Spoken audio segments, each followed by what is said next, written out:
Good afternoon, everyone. Bon après-midi, tout le monde, et bienvenue in the ongoing improvements in council chambers. I just wanted to draw everyone's attention to the red lights up here, which mean that we are live. With that, I'd like to call this meeting to order. Your worship, all public meetings of Moncton City Council are simultaneously translated. Hearing devices are available. If you have the right to address City Council in the official language of your choice. Meetings are also simulcast on both languages and on the Cities of Moncton YouTube channel and can be found on our website at moncton.ca. If you've registered with the city clerk's office prior to the agenda deadline, 7 days before the meeting, you will be given 5 minutes for your presentation. Other presentations will be given 2 minutes. You will receive a reminder when 1 minute is remaining on our beautiful new screen behind here. It will flash when you have 1 minute remaining. No presenters shall speak disrespectful of council, staff, or members of the general public. The use of offensive or profane language will not be tolerated. Any breach of this guideline may result in the presenter being asked to leave the council chambers at the discretion of the chair. Un service d'interprétation. All active public meetings of Moncton City Council are simultaneously interpreted, and you have the right to address council in the official language of your choice. Hearing devices are available. Meetings are streamed on both languages on the City of Moncton's YouTube channel, as well as on our website at moncton.ca. If you have registered with the city clerk's office prior to the agenda being published 7 days before the meeting, you will be given 5 minutes for your presentation. Otherwise, you will be given 2 minutes. You will receive a reminder when 1 minute is remaining on this screen behind me. Please note, no presenter shall speak disrespectfully of council, staff, or a member of the general public. The use of offensive or profane language shall not be tolerated. Any breach of this guideline may result in the presenter being asked to leave the council chambers at the discretion of the chair. Thank you, Madam Clerk. Yes, there is. There's an addition, there's 2 additions for public presentations. One is a public presentation. It'll be a quarter century award that will be done by Mr. Lauren Campbell. He is in the room for Councillor, or actually Deputy Mayor Paulette Theriault. And a public presentation for 2 minutes, Laurie Hebert on the foundation of Moncton. Terrific. With those changes, is there anyone who wishes to move the agenda? Thank you, Councillor Richard. Is there a seconder? Thank you, Councillor Legier. All those in favor signify by saying aye. Opposed? Motion carries unanimously.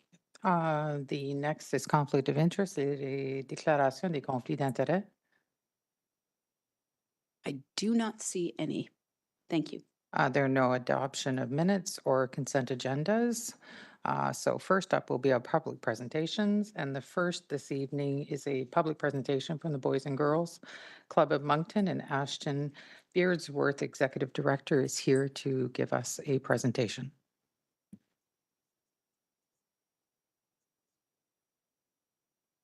Welcome, Ashton. You can just press your microphone on. Okay. And the presentation. It'll come up. It's in the queue, I know that. And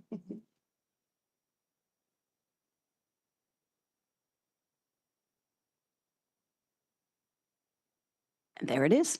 Okay, thank you. So good afternoon, Your Worship and members of council. As you've heard, my name is Ashton Beardsworth and I am the Executive Director at BGC Moncton. And joining me today is Maria Mora, who is a participant in many of our various projects and programs at BGC Moncton, and is also our current Youth of the Year. So we just want to thank you for the opportunity to present and highlight some of the impact our work has had on our community and how we are continuously growing and adapting to meet the needs of our ever-expanding population. So our mission is to provide safe and supportive spaces where children and youth can experience new opportunities, overcome barriers, and build positive relationships, and develop confidence and skills for life. We believe that every young person deserves the chance to thrive regardless of their background or circumstances. Now, our services do span the full range of youth development, so from early learning and right up until job readiness for young adults. So we have programs in education, character development, and newcomer youth services that provide essential building blocks for our members, helping them to find a purpose and place in our community. Now, I could go on all day about the 60+ incredible programs that we offer throughout the year, but I won't do that. But I will say that our work goes far beyond our programs. It's a lifeline, a hot meal, a confidence boost, a pathway to education, and a source of safety. Whether youth are learning to cook, practicing a second language, perfecting that layup, or just coming in to get that warm, healthy meal that they've come to rely on, it's clear that BGC Moncton has become a home away from home. Now, our team has made tremendous strides over the past year, demonstrating our dedication to meeting the growing needs of our community. Last year, we provided over 61,000 healthy meals and snacks and facilitated 3,900 hours of literacy and numeracy support. We've also doubled our registered membership in just 2 years. And beyond those numbers, we also serve an additional 2,000 youth with our intercultural initiatives such as SparkFest, Black History Month events, and community workshops. We are proud to work with a diverse population of over 3,000 youth from 55 different countries, speaking over 20 different languages. To accommodate growing demand, we've expanded our services by launching new programs, adding additional childcare spaces, and introducing more educational opportunities. We also offer outings, events, and hands-on learning experiences, providing youth with real-world opportunities that enrich their development and inspire them for their future. Now, our operating budget has seen substantial growth, doubling in the past 3 years. This increase reflects rising costs across all areas of our work, from program delivery to essential services, as well as our intentional efforts to expand our capacity and introduce new programs. This growth has been necessary to meet the increasing needs of our community, ensuring that we can continue to provide high-quality support and opportunities for our youth. And we are so grateful to the City of Moncton, who helped make this possible by providing us with sustainable operational funding year after year. Now, as our programs continue to grow, we also face new challenges. We are dealing with limitations on our facilities, and space increased demand. So for example, we had 600 spaces occupied on our wait list for our summer camps alone this year. And we are also facing higher costs for running our programs and operations, and as we all know, competition in the nonprofit world for both talent and resources. So your support is crucial as we work through these obstacles. Looking ahead, we are committed to expanding our impact through strategic growth and facility improvements. So what you see here on the screen are our goals for the next 3 years, and on the checklist are the items that we must put into action in order to achieve these goals. We are currently researching opportunities for a second location and making significant upgrades to our current facilities, including a new roof estimated at over $650,000. And of course, other essential enhancements. Now, these investments will allow us to increase our capacity and serve even more children and youth. By creating accessible, safe, and sustainable spaces, we aim to eliminate barriers, reduce wait lists, and ensure that no young person goes without the support that they need. In closing, I want to emphasize that our journey has been made possible through strong collaboration and active community involvement, particularly with the city and our council members.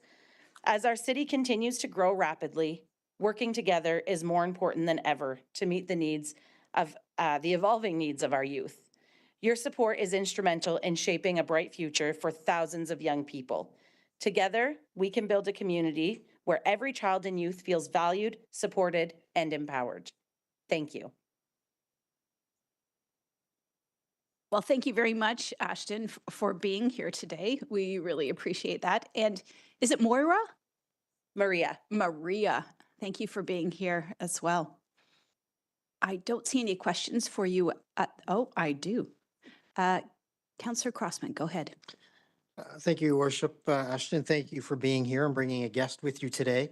I've always said that the Boys and Girls Club is one of the best boards that I sit on and people that I get to work with across the city because they are truly dedicated to the youth of the city and making sure that they have the services that they need. I know we're kind of distant when we sit in the boardroom and have these conversations and look at programming and the ways that we as a board can help you offer programming to the youth, so on and so forth. But I do have a few questions if you don't mind. Sure. Because I've always struggled with this at every meeting that we've had and they're never public. So all the spaces in the current building are currently being leveraged and you talked about that in your slides.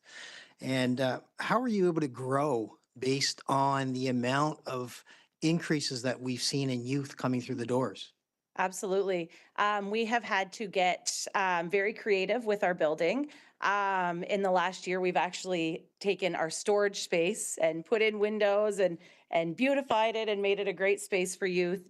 But we're leveraging every space in the building. So we're actually sometimes having to rent offsite locations in order to facilitate programs. So for example, all summer we've been the last couple of years renting the community hub in order to run our job readiness and entrepreneurship programs.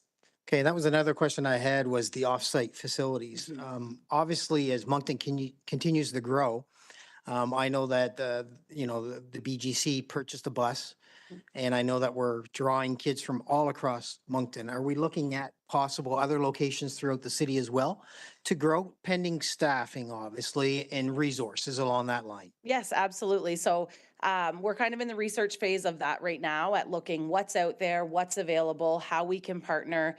Because of course, it's just not realistic to say we're going to go buy a new building. So we're looking at ways that we can do that efficiently and in a way that's, benefiting us and potentially benefiting other organizations. Okay, and I know we've done some great work in the gym. We've done the bus that I just mentioned as well. So how do you obtain these funds without, for your recent renovations? And does the city contribute to any capital projects that go on within the building?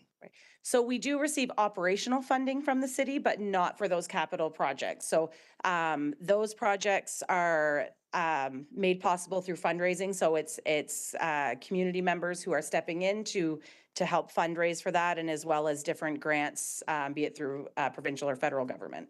Okay, but we don't contribute to anything outside of programming. So operational only, no capital. No capital. We don't put any money into the roof. We don't put any money into the windows. We don't, nothing to support the building, just the youth and the services within the building. Yes, correct. Okay, good, perfect. Thank you for clarifying that.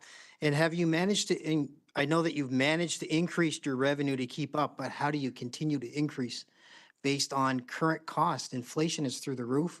You have a 3-year grant, I do believe it is, with the city of Moncton, which doesn't get opened for 3 years. So inflation goes up, costs to the youth go up, costs to your services go up. And, we're all about getting the youth off the road and off the streets so that they're not the next homeless person or struggling for services. And this, I'd like to know how you do this. Yeah, we have a great fundraising team who works tirelessly at this.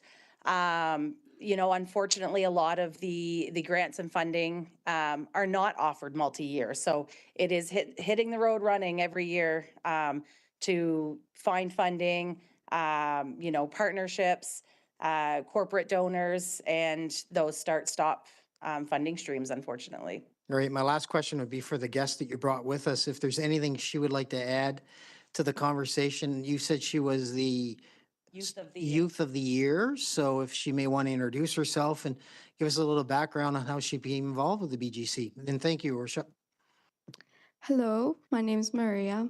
I'd like to add that this program, the BGC, for all the time I've been present for the BGC members and the and the BGC youth, I've always been grateful for all the people I've met.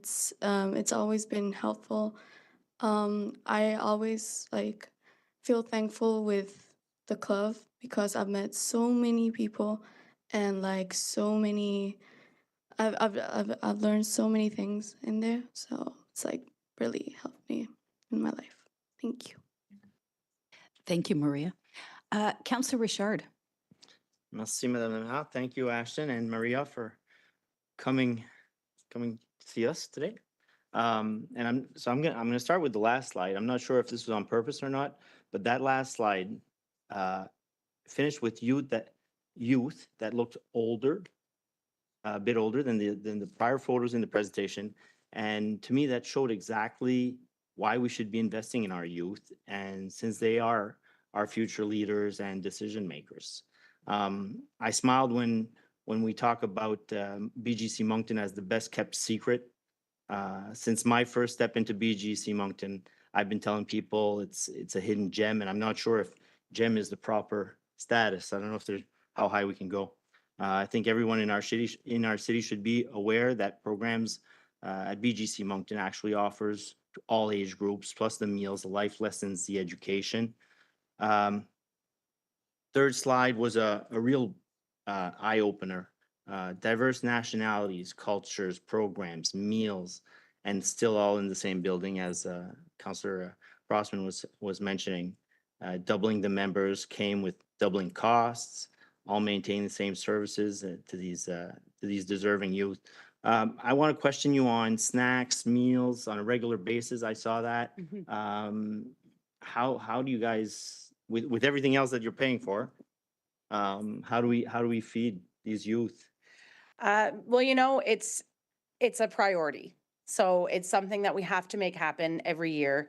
You know, when youth are coming in, how can they focus on, you know, getting to the task at hand or bettering themselves or, you know, doing a leadership program, whatever it is, if they're coming in hungry every day? You know, it's just not possible. It's not the right way to do things. So when they come in every single day, Monday to Friday at 5 p.m., everyone has access to supper and then snacks throughout the night, and then every Saturday for lunch. So 6 days a week, you know, every youth that's involved in our program, even if they just want to come eat and leave, they're welcome to do that as well. It's really important. And of course, as we mentioned earlier, it's those increased costs, and it is a challenge, and we have to work really hard to find the funds for that. We did have a funder over the last few years for through BGC Canada, and unfortunately that funder has decided to go elsewhere rather than to continue to fund BGC Canada. So again, we just work and do everything we can to get that funding in, because it's extremely important to our programs. Awesome. Maria, if you don't mind. So on the line of snacks and food, have you been able to work around the kitchen, the new kitchen that's there?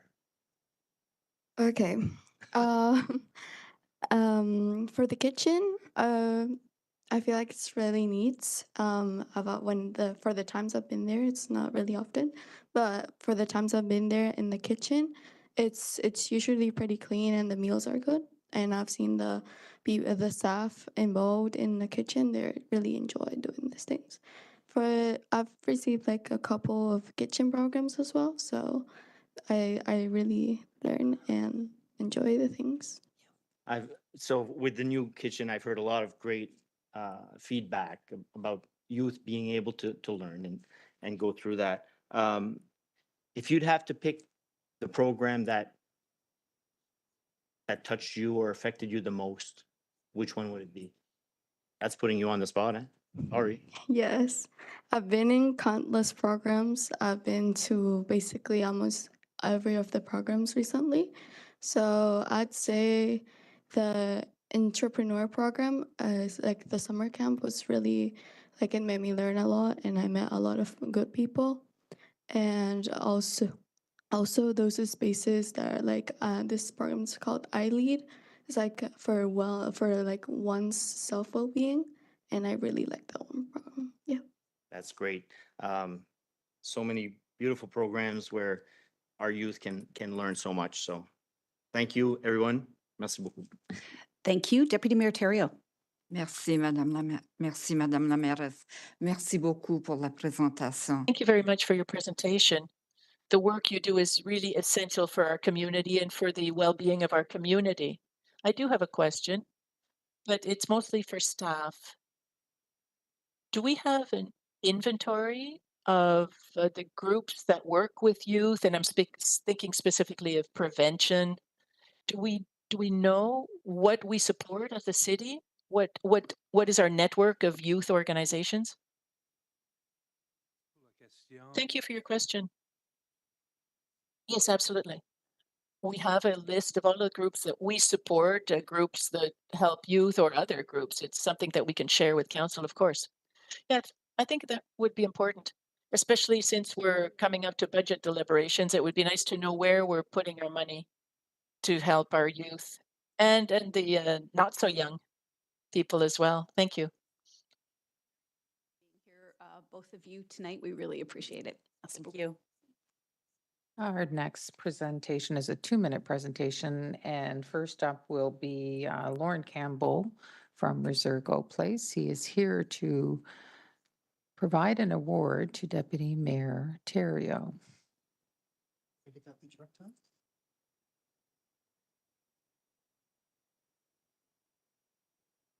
Thank you very much, Your Worship, councilors, guests. I'm Lauren Campbell, the Heritage and Culture Coordinator for Resergo Place. However, I am here wearing the hat of the President of Association Heritage New Brunswick, l'Association Patrimoine Nouveau-Brunswick. We had our 50th anniversary conference this past week. During the banquet, we do get nominations for various awards. So this year, unfortunately, Paulette couldn't be there, so Councilor Terrio, I will read very quickly in 1 minute, 30 seconds, what was read when the award was announced for you that evening at the banquet. Paulette Terrio, conseillère municipale in Paulette Quiterio, municipal councillor and deputy mayor, is on her fourth turn as a municipal councillor, and during her mandate, during her term, she was a strong defender of heritage. She founded the Northrop Frye International Festival in 1999. Amongst her many other professional achievements, she was director of the Aberdeen Cultural Centre and supervised the development of the strategic plan that allowed them to redevelop this heritage property that is now the center, the Aberdeen Centre. She directed the project for the Francophonie Summit in 1999, which gave rise to the park. She is a champion of heritage within the Municipal Council of Moncton, and she contributed to the implementation of the first Art, Culture, and Heritage Council of Moncton. She has sat on a number of boards and councils, and she is currently a member of the Board of Governors of the National Heritage Trust and the Cultural Council of Moncton. And in recognition of her passion and her dedication to heritage, we have the pleasure to offer her the Quarter Century Award. of her work in heritage for the Association Heritage in Brunswick.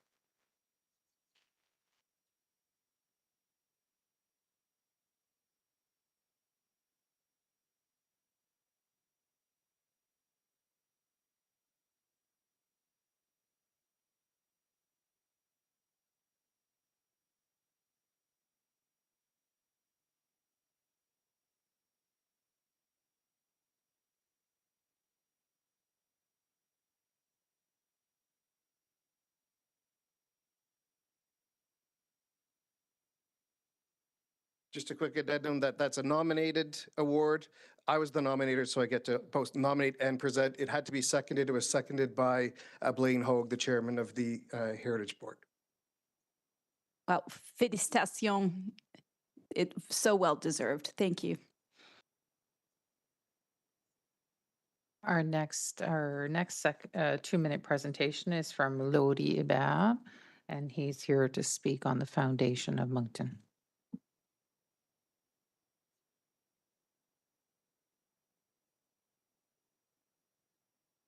Welcome back. Welcome back. I've got a map here. I didn't know the high tech of stuff here. So this is the map of showing where the first settlers came and where their houses and that were in in Moncton. The maps that I present to you are actually the first map of the city of Moncton long before it became known as the city of Moncton. The map shown the exact location of the 1766 homestead and cabins of the first inhabitants that came from Pennsylvania in 1766 and settled in what is now known as the city of Moncton. Prior to the settlers, the location now known as the city of Moncton was occupied by the Acadians who were deported in 1756. The map shows all the Acadian sites that exist in what is we know now as the city of Moncton. The only structure that survived this deportation is an Acadian mill located in the city of Moncton. It is my hope that the information presented here will be useful with respect to the city's plan for the redevelopment of the Petitcodiac riverfront. If you have any more details or information that you need, please contact me. And my phone number is 506-381-7607. So I have all the maps that is required. I can show you the homesteads they were. It's a shame that no one is following up on this. No one's really paid attention. The map that I'm using is from Anthony Wayne, and he would come up here in 17. He come up hired by Benjamin Franklin, and they're the ones that settled in Moncton on the river. So it's I feel very important that this is part of the development of the Petitcodiac riverfront. Terrific. Thank you. Councillor Bourgeois. Merci beaucoup, Madame la Maire. Merci, Laurie, pour ta présence et ta présentation. Thank you, Laurie, for your presence and your presentation. Just a comment to say that it's not true that nobody is following up.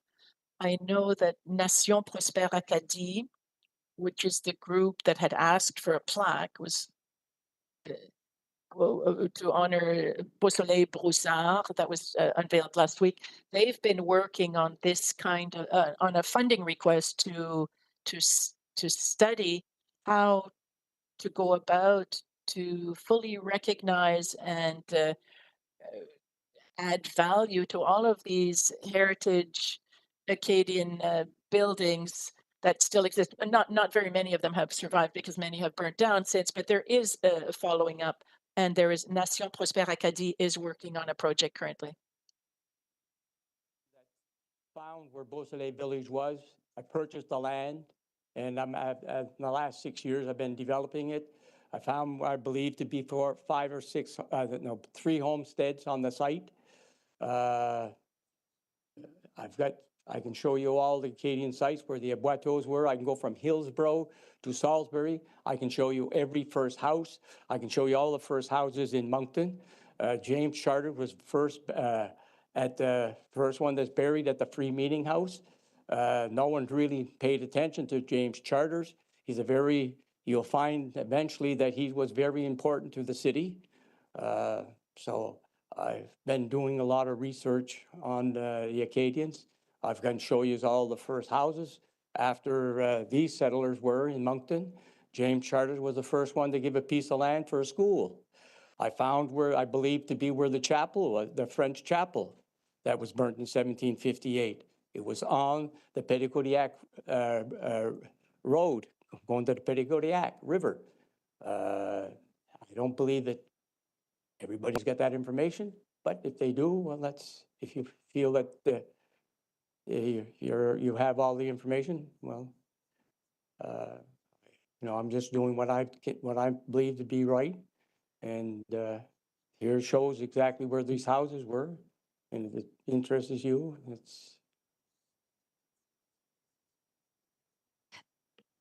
Well, terrific. Thank you very much, Laurie. I would just maybe ask you and Kevin Siliker to connect. He is working on our riverfront master plan, and I think it would be great if you guys maybe exchange numbers so that we could ensure that that knowledge is transferred. Thank you very much for being here tonight. Your worship, that concludes public presentations. Now administration presentations, and the first up is an update from the RCMP Superintendent Benoit Jolet.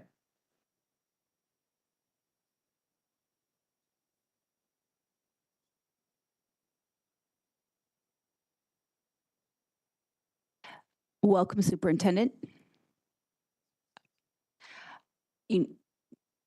Okay, now you're good to go. Et voilà.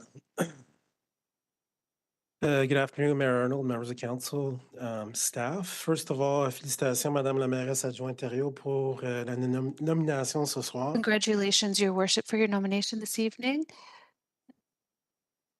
Community policing, so various things ongoing over the last months and weeks. Specifically, I'm really proud to report to council that the community policing unit has completed every single school action for emergencies plans, or SAFE plans as we call them. As we know, the greater Moncton area continues to grow. We're up to 40 schools now in the 3 municipalities. So members and employees of our community policing team annually have to review each of these SAFE plans, attend all the schools, and make sure that all these plans are updated. And the rollout also includes lockdown drills at each school. So these drills are essential to make sure that students, staff, and teachers are aware of what to do in the event of a hold and secure or a lockdown. So I'd really like to thank our partners at Anglophone East School District et le District Scolaire Francophone Sud, all the teachers, staff, students, and the parents too, because I'm sure the kids spoke about it when they got home for supper. And of course, our community policing unit for the tremendous work that they've been doing over the last months in these projects and the drills. Next, I'd like to speak about November 6th. We had a total of 12 grade 9 students that came and spent the day with us. It's part of Take Your Kid to Work Day. And we had these 12 students from around the Kodiak region that came and met with us. During the event, which was led by our community policing unit, they had a chance to meet with some of our patrol members, visit our detachment police vehicles, and then they attended the Southeast Region Forensic Identification Services office located in Moncton. At that point, they got a chance to take fingerprints and conduct mock analysis of police evidence, and we fielded a tremendous amount of questions, and it was a really good time, really a remarkable group of young people showing their interest. Next, on November 11th, I joined several current Kodiak members and also a lot of retirees from the Southeast region at the Moncton Coliseum to honor our vets at the annual Remembrance Day ceremony. It's always an honor for us to attend these ceremonies, for us to thank those that have given so much to ensure our way of life. Following the ceremony, we attended Legion Branch 6 for a brief reception. And then again this year, we crossed the street to the Veterans Health Center on the War Veterans Avenue for a 2 p.m. ceremony. For those that aren't aware, we've been taking part in a ceremony for the last 21 years. It's what was coined 21 years ago, the Kodiak RCMP's Honor a Vet program. And during the ceremony, we presented a plaque which named and recognized all the veterans that are residents at the Veterans Health Center. The plaque was presented to Ms. Gladys Constable, one of the most senior residents, who is 105 years young. I'd like to thank retired members Reed Smith and Mike White for organizing and attending those ceremonies every year. Next, regarding our crime reduction unit, I'd like to update council regarding something that I'd spoken earlier in March. We became aware of a file in a situation where a young adult female had been brought to the Moncton area from Ontario and was allegedly victim of human trafficking for sexual purposes. As in all persons crimes files, we took this extremely seriously. And since March, we've been working diligently with the Ottawa Police Service and the Ontario Provincial Police. And through the investigation, we were able to identify a primary suspect residing and operating in the Moncton area. So on October 29th, in coordination with the Ottawa Police Service Human Trafficking Unit and various of our specialized teams and patrol members, We executed 3 search warrants, including one at a residence on Worthington Avenue and a vehicle belonging to the primary suspect, as well as a business on Louisville Road. And thanks to the dedication of our members and our partners, the initial female victim was saved and removed from that situation. And a 36-year-old female from Moncton was taken into custody. So the subsequent searches provided key evidence towards human trafficking offenses and also illegal firearms and ammunition. And the female was transported to Ottawa, where she was remanded into custody and facing considerable amount of charges relating to violence and human trafficking. So what I'd like to advise council is that currently Kodiak does not have a dedicated team working solely on human trafficking files. Also, the majority of these files involve considerable work at interprovincial policing partners, cooperation, and extensive traveling.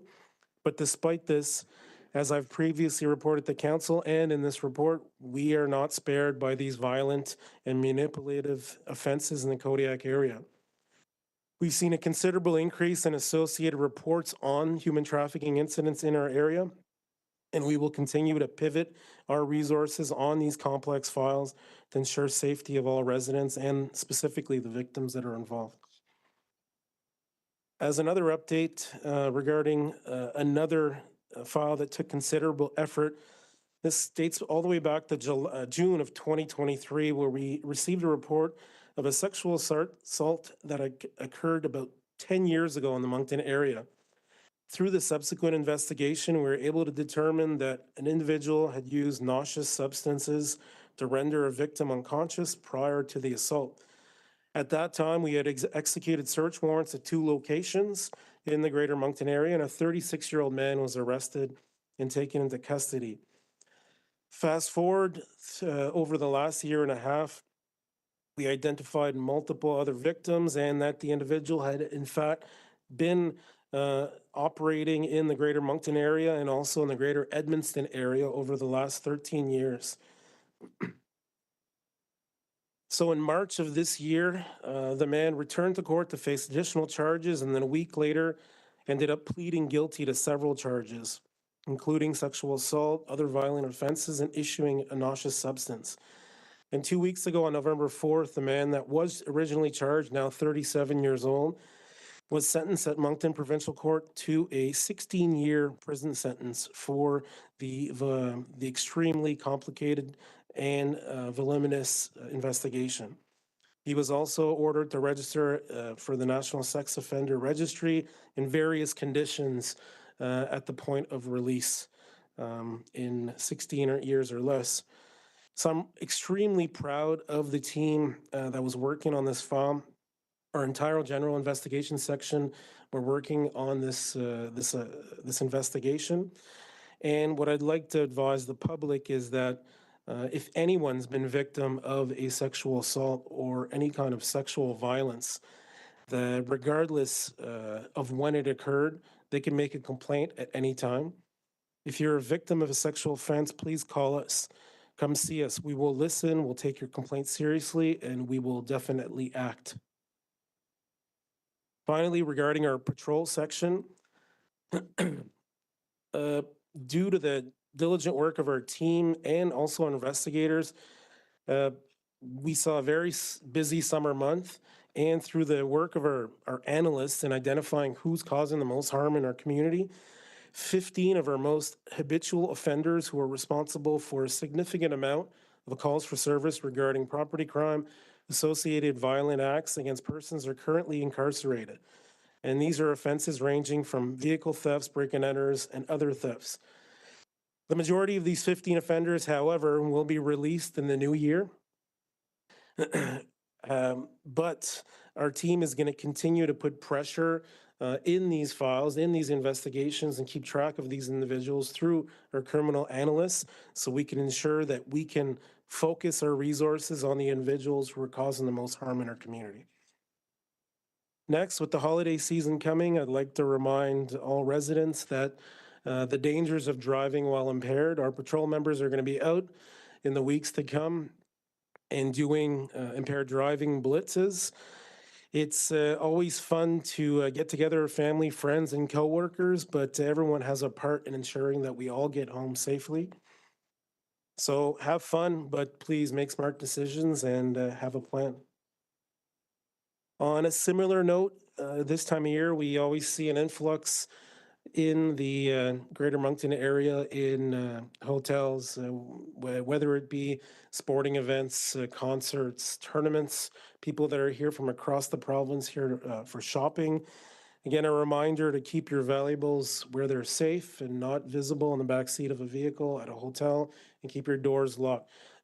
Obviously, in those types of times, we always relocate some of our resources to specifically do some of those checks and some of those patrol, but everybody has a part to play.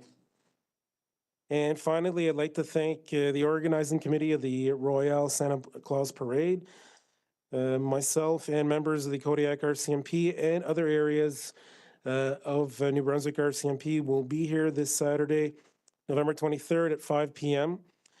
Come out with your friends and families and cheer all the parade participants. But I'd like to add that again, this year, we'll be collecting non-perishable goods for a food drive at the start of the parade. And if anybody would like to bring any of those items on Saturday afternoon, there are a lot of needy families in the Moncton area that will appreciate the support and the donations. Thank you. Thank you, Superintendent. I don't see any questions at this time. I know this isn't your jurisdiction, but those 15 people who have caused a lot of harm in our community, who are currently incarcerated, do we know if anyone is working with them right now within our correctional facilities to ensure that once they are released in January, that they might, Rehabilitate? opportunities, Yes. positive opportunities? Yeah, no, Arnold, it's a good question. It's something that I can check. Just recently, last week, we had a presentation from the Parole Board of Canada, for example, in speaking about federal offenders and what exactly their process is. But I will definitely get that information and I'll send it off through. Terrific. That would be great. Thank you. Appreciate you being here tonight and at the Santa Claus Parade. Thank you. Thank you. Notre prochain item, c'est une présentation du comité sur l'inclusion. The next item is a presentation on the Social Inclusion Committee, Item. and our colleague will present this item. No better. There you go. Alors, bonsoir. Good evening. Indeed, as you know, we have a new Social Inclusion Committee in the city of Moncton. Who was the co-chair, if you recall, last year of the Social Inclusion Working Group, who put together the new social inclusion plan called Better Together. She also, excuse me, hosted the Social Inclusion Summit, so she's a very familiar face in our community. And she's here to talk about the progress that the Social Inclusion Committee is making with certain items on the plan. And I believe, Diani Blanco is here as well. Diani is the chair of the Social Inclusion Committee. Oh, yes, perfect. Thank you so much, Isabel, for the warm welcome, and thank you, Your Worship and members of the council for the opportunity. As noted, my name is Frances LeBlanc. I'm one of the members of the Social Inclusion Committee, but we are also joined by Diani Blanco, who is our chair of our committee. Ooh. There you go. Quick overview of what we want to provide as context. So really an update for council on the process since you've approved the new governance structure in March and the appointment of 10 new committee members, including Councillors Bourgeois and Councillor Richard, with Vincent Mirola as our staff liaison. We've also had the opportunity to collaborate with, for example, Angelique Reddy-Kalala and others to make sure that this is really comprehensive work. So as you recall, Better Together Moncton's social inclusion plan was presented to council in late 2023, and the committee was tasked to operationalize the very ambitious 16-pillar plan and how we were going to achieve this, not only from the City of Moncton's perspective, but also in a collaborative manner with staff, but also other community organizations.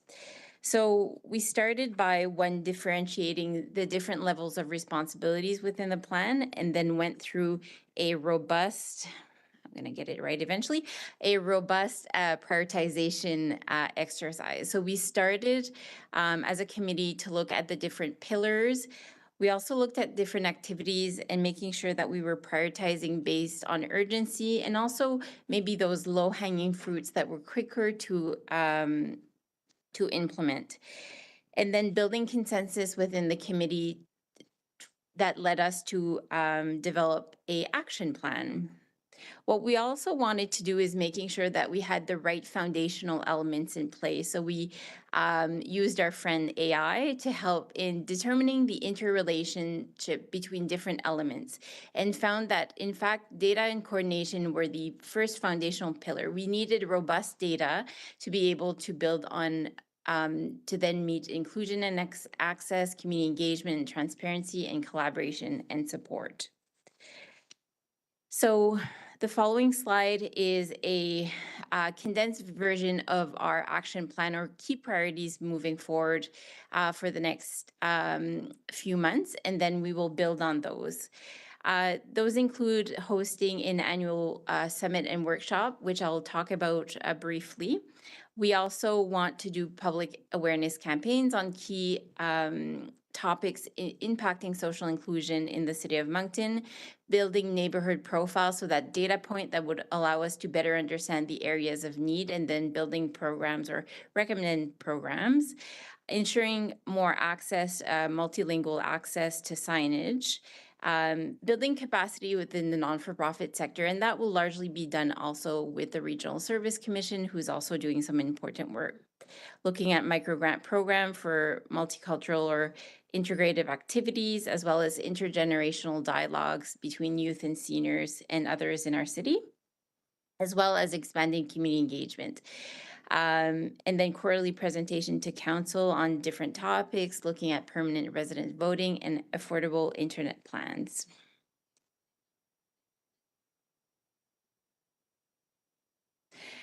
So since we've been working for a short, very few months, we've been putting a lot of work to launch our first social inclusion action cafe that gathered last week over 40 participants, mostly from community sector organizations, to look at how we can operationalize the plan together. It was a well-attended event. We had some presentation from some of community partners around truly inclusive workspaces and inclusive work. We also had a presentation from the Human Development Council on the importance of data and community profiles, and then had several roundtables to discuss some of the priority areas. So there's some pictures.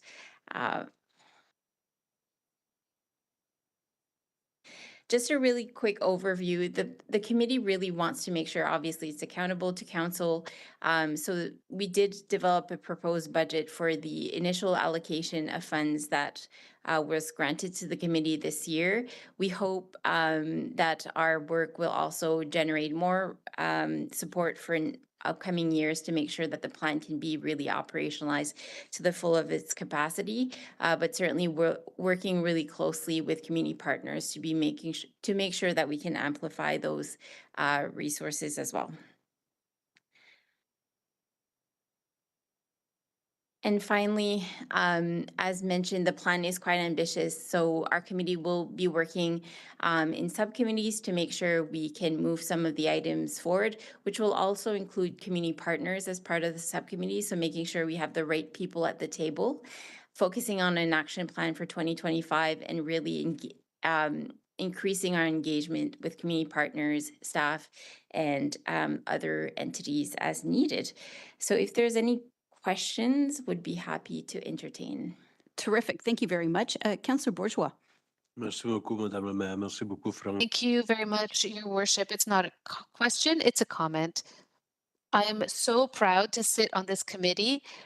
This is such a dynamic committee. It's very devoted. It's been meeting about twice a month since May. So this is a committee that is really taking advantage of the skills and expertise of the people that participate in the committee. And it's truly a pleasure to participate. So thank you and congratulations for your community, your contribution to the community. I believe that what you/we will do will enrich our municipality. Thank you very much. Thank you, Your Worship. Thank you. Councillor Adject. Does that work? Yes. Thank you, Worship. I had a quick question for you, Franz. With the amount designated for neighborhood profiles, I'm a bit curious about that. Can you tell me a little bit about the type of information that that would reveal and how many neighborhoods would you be looking at throughout the municipality? Right. So we're working with the Human Development Council to develop a proposal on what the neighborhoods will look like. So there's been a lot of discussion at the community level of what is a neighborhood, what is a catchment area. So there's obviously some general census metrics, but that might not be appropriate. Wards might not be appropriate either. So that's part of the development of these profiles. And the aim is really to be able to identify those key priority areas that are maybe in need of more resources or support in our community. Part of the work at the Social Inclusion Cafe, Action Cafe, was also to work with community partners to try to identify those catchment areas that we might want to focus on. So our hope is to work with the Human Development Council to approve a proposal that would then help us create those profiles for probably early 25. So would your committee be actually doing the groundwork on the information for this? The report? Human Development Council would take care of. They would. Yeah, and they have a robust portfolio. They have a full portal and access to a lot of data that they can pull, not just census data, but different levels of data that provides a more robust perspective, and also applying different lenses to the data. So a lot of discussion is, do we want to look at disability or youth or different things? So there's a really interesting perspective of how we can better understand our city. Okay, thank you very much. Well, I don't see any other questions at this time, but thank you very much for all of your work, you and Deanne. Thank you for being here tonight. Your Worship, now would be planning matters, and the first up is an introduction to rezoning housekeeping on Teaberry Avenue, and I believe that Bill Budd, our Director of Urban Planning, will be here to give that presentation.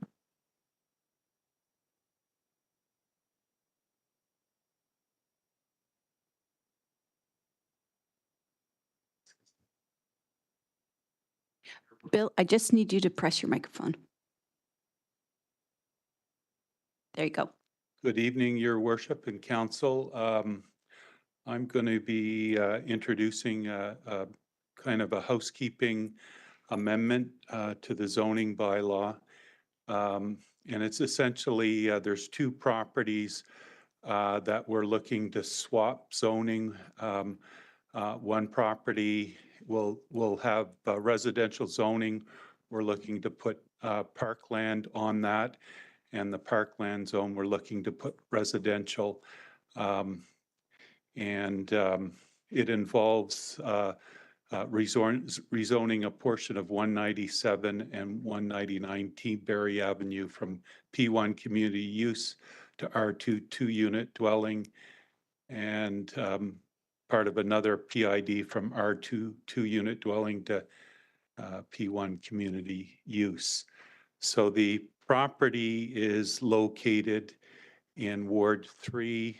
You can sort of see it located on the aerial map to the right. It's in a subdivision, I believe it's called Mountain Way Estates, and where the Maplehurst Road Street, Maplehurst Drive is located. And a few years ago, the developer did a master plan for this residential mixed community.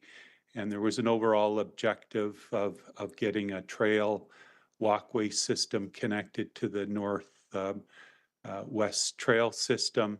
Sort of see that located in highlighted in a red circle up on the top left.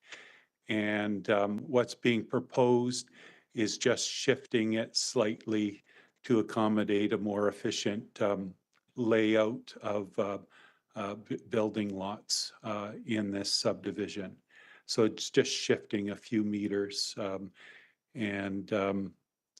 So administration's recommending that council proceed with this amendment by giving first reading to the bylaw amendment, setting a public hearing for December 16th, and referring the bylaw amendment to the Planning Advisory Committee for their written views.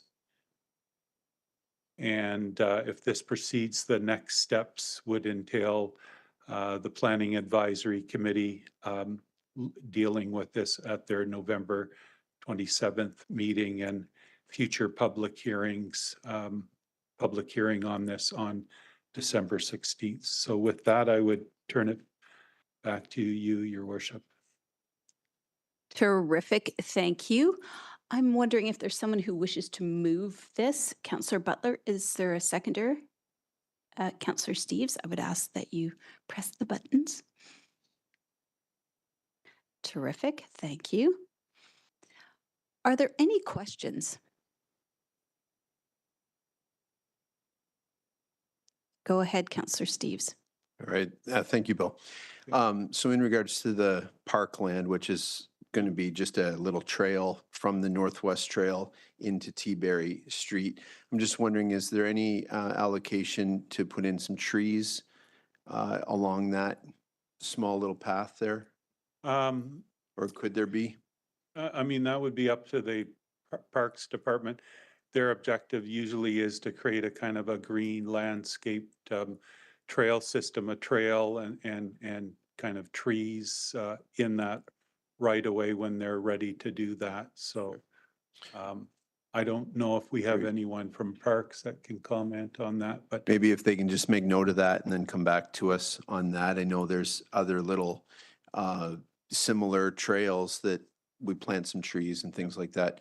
And then secondly, was this just something that was on the back burner and kind of missed for a while since the foundation of the duplexes are already in place? yeah, I think when we were doing the master plan, we didn't have the benefit of the subdivision plan approved and laying out all the lots.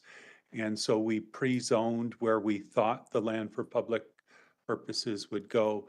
But when we factor in, you know, you're building the street and you're putting building lots along the street, this was deemed a more efficient location to accommodate the developer's layout of building lots. So, Okay, I guess my third question, Bill, is the Northwest Trail to come into this small little trail into T-Berry, does it not have to pass through NB Power land?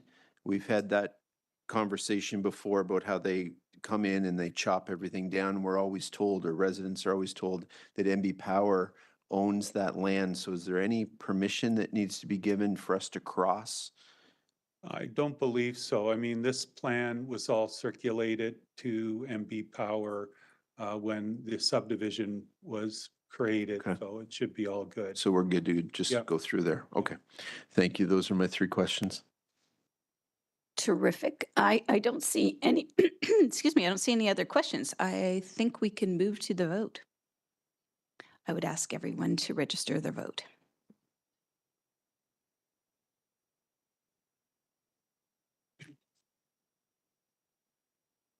Terrific. The motion passes unanimously. Thank you.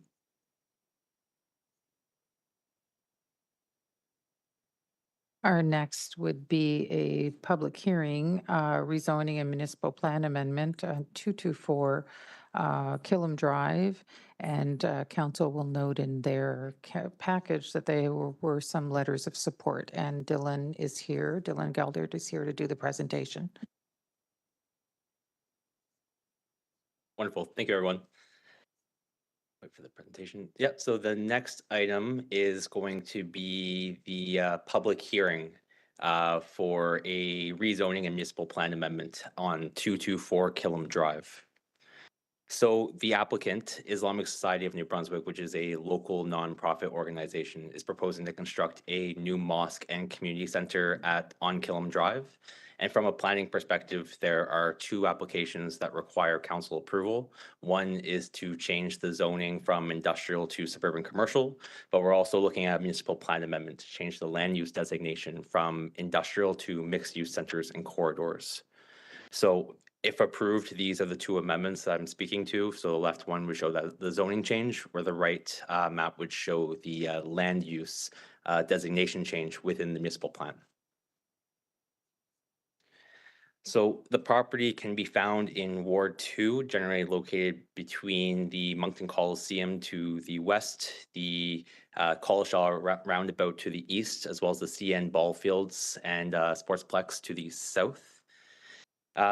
Historically, this area being Killam Drive, Collishaw, Millennium Boulevard, and St. George Boulevard have all been zoned and operated by a variety of different industrial uses. And in the future, through the upcoming municipal plan review, the goal would be to transition these areas to more mixed-use development areas where we could offer a higher level of community amenities, community services, and businesses near the neighborhoods in which they're intended to serve.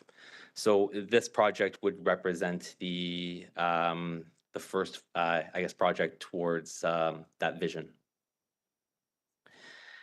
So here we have the site plan that was submitted by the applicant. The lot is relatively large. It has an area of 1.25 acres and 77 meters of frontage on Killam Drive. The lot has a number of encumbrances registered on the property today that make it particularly challenging to develop, most notably a 12-meter telecommunication easement that's located on the west-hand side of the property that hosts a cell tower.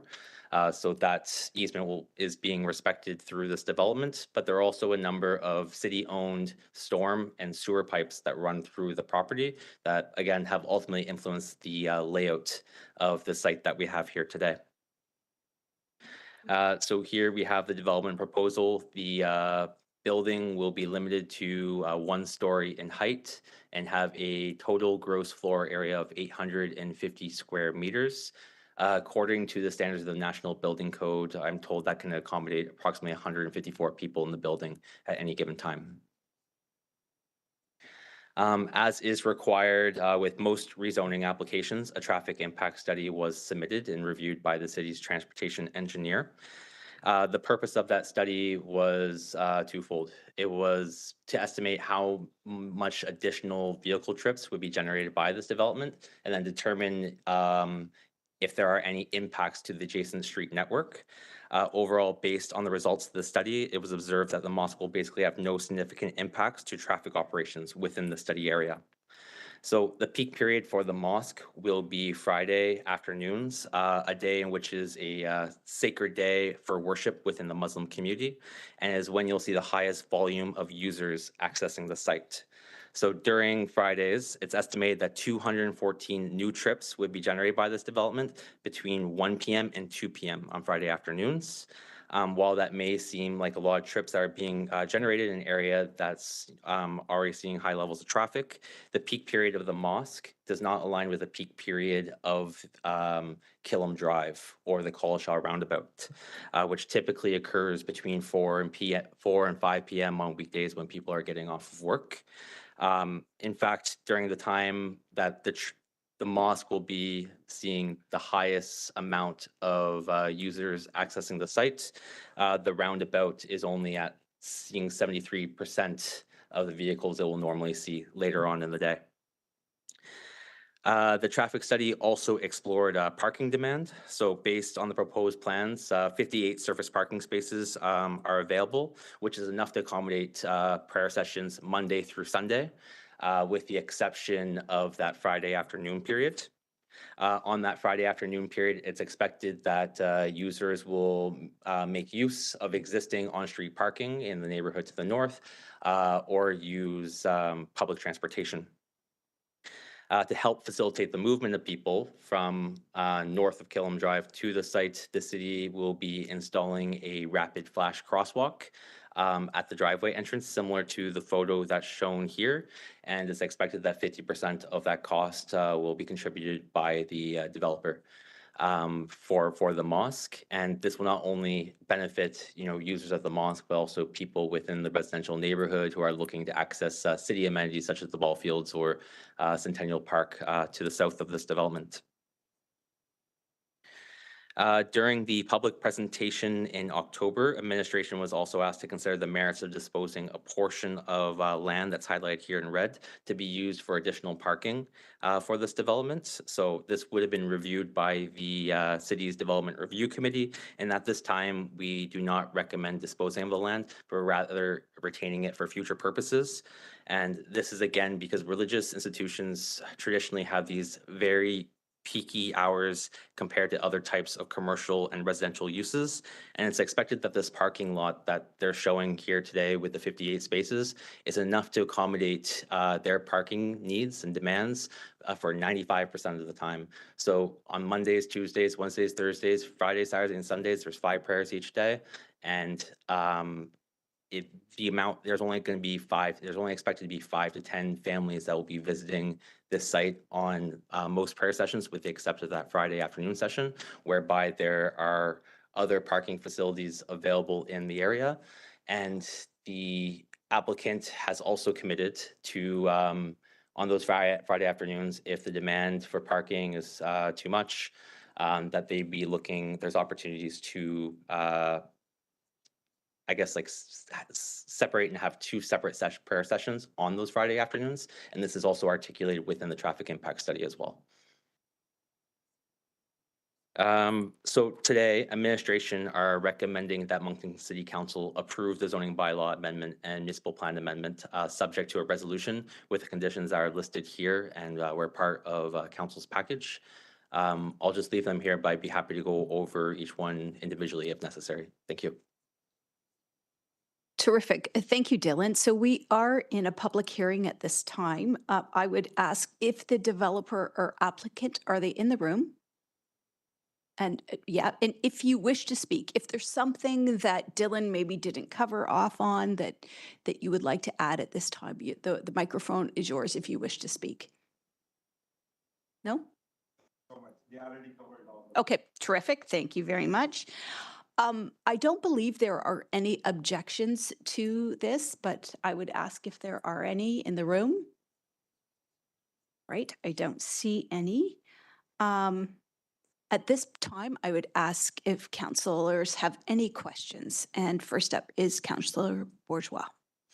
Merci, Madame la Maire. It doesn't quite have, I'm not sure if it's related to the request specifically, but if you could bring up the map again, that would be nice. You are proposing, or I'm not sure, maybe the developer is proposing that the sidewalk or the crosswalk be on Mackenzie, right? Mackenzie, Killam, crossover Killam. Now, if we are going to keep the property at the other end, the south side, if we pursued Le Ménager, that would give access to the Sportsplex, right? So why not have the sidewalk at Le Ménager?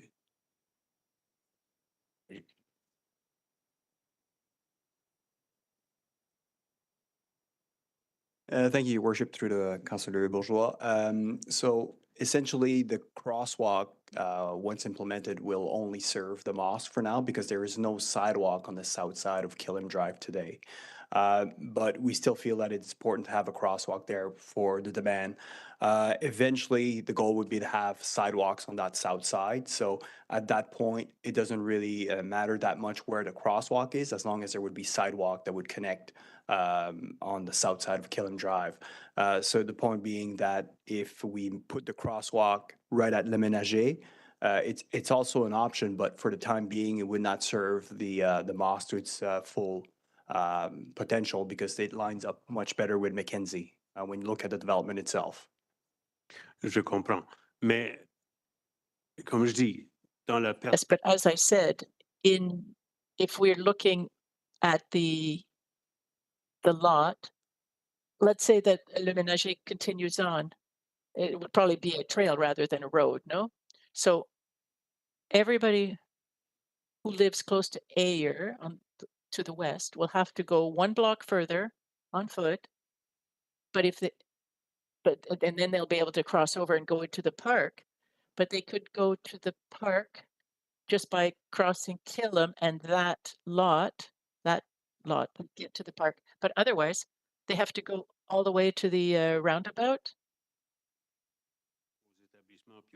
right? to go to the facilities in the park.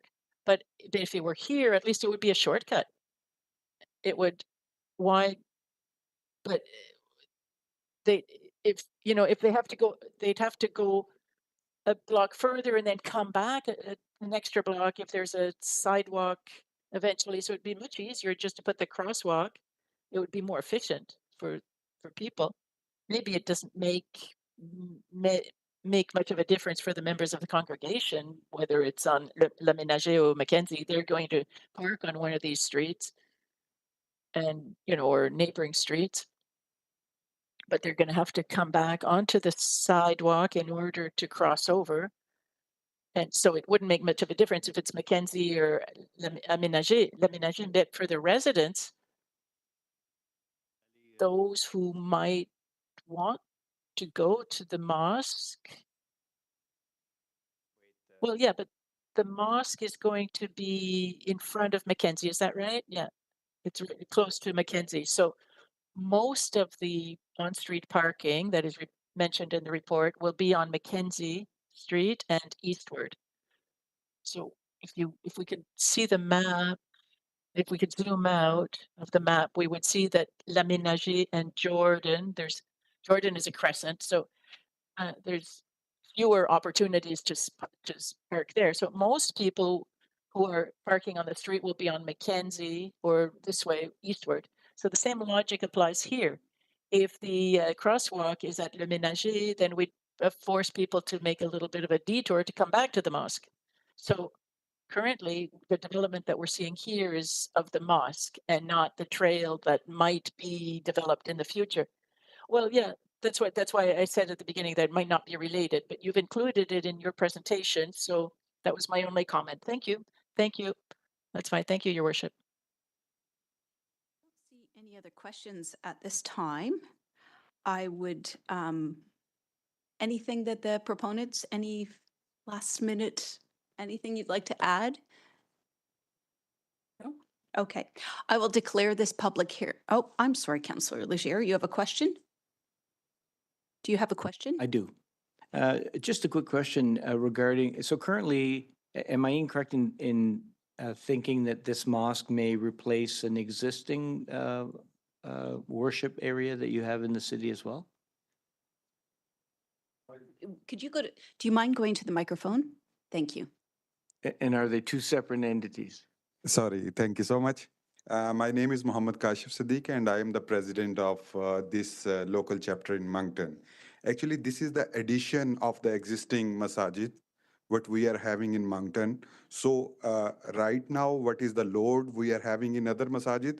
It is going to take some load from those masajid for this place. So this will be the enhancement of the existing one. It is not going to replace any existing one. So you'll have two locations then, okay. There are or several. There are some other locations in Moncton, and this is the new proposed location, which will cover the most of the people who are coming from the north end are from the local neighborhood. It will be the best place for them to come and offer the prayer there. Okay, great. Thank you very much. It's a really nice plan and certainly I think a really good location. And you've certainly thought about how you would accommodate if there was in the future some issues around traffic and things like that. So I think that was well thought out. So thank you very much. Thank you. Thank you. At this time, I will declare this public hearing adjourned, and I would then go to a mover and seconder. Is there someone who wishes to move? Thank you, Councillor Leger. Is there a seconder for this? Thank you, Councillor LeBlanc. I would ask that you press the buttons. Start that over. Oh, just one moment. We're starting over. Said yay. Yeah, so we need to kind of work on that yet. So Councillor Leger, oh, it's still there. Oh, right. Councillor Leger, I'd ask that you move it, and Councillor LeBlanc, I ask that you second it. Terrific. Thank you. Are there any other questions or debate on this at this time? I see none. I think we can move right to the vote.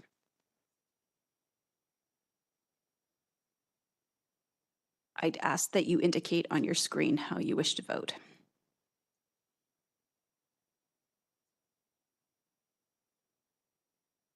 And the motion passes unanimously. Thank you.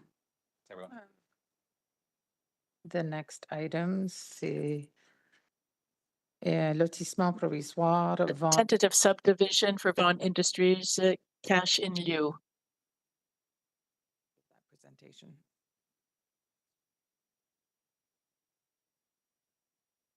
Of a new subdivision application by Vaughan Industries, located in Ward 2 off of 40 Enviro Drive, as shown here in this aerial image.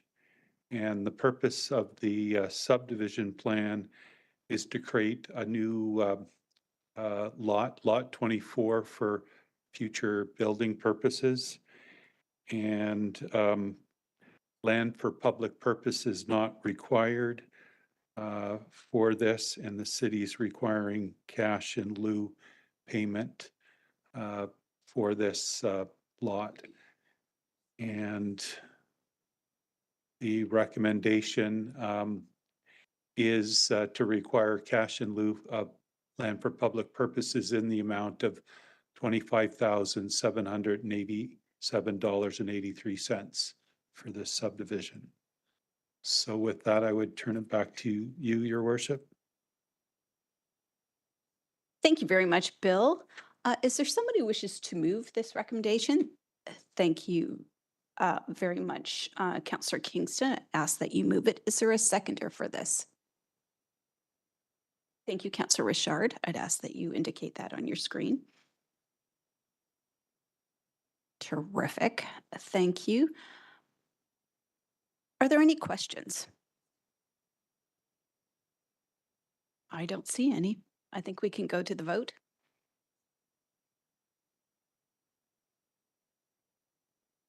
I'd ask everyone to indicate on their screen how they wish to vote.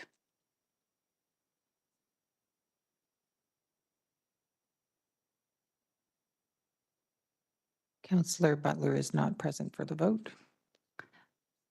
10 in favor, the motion passes unanimously. Thank you.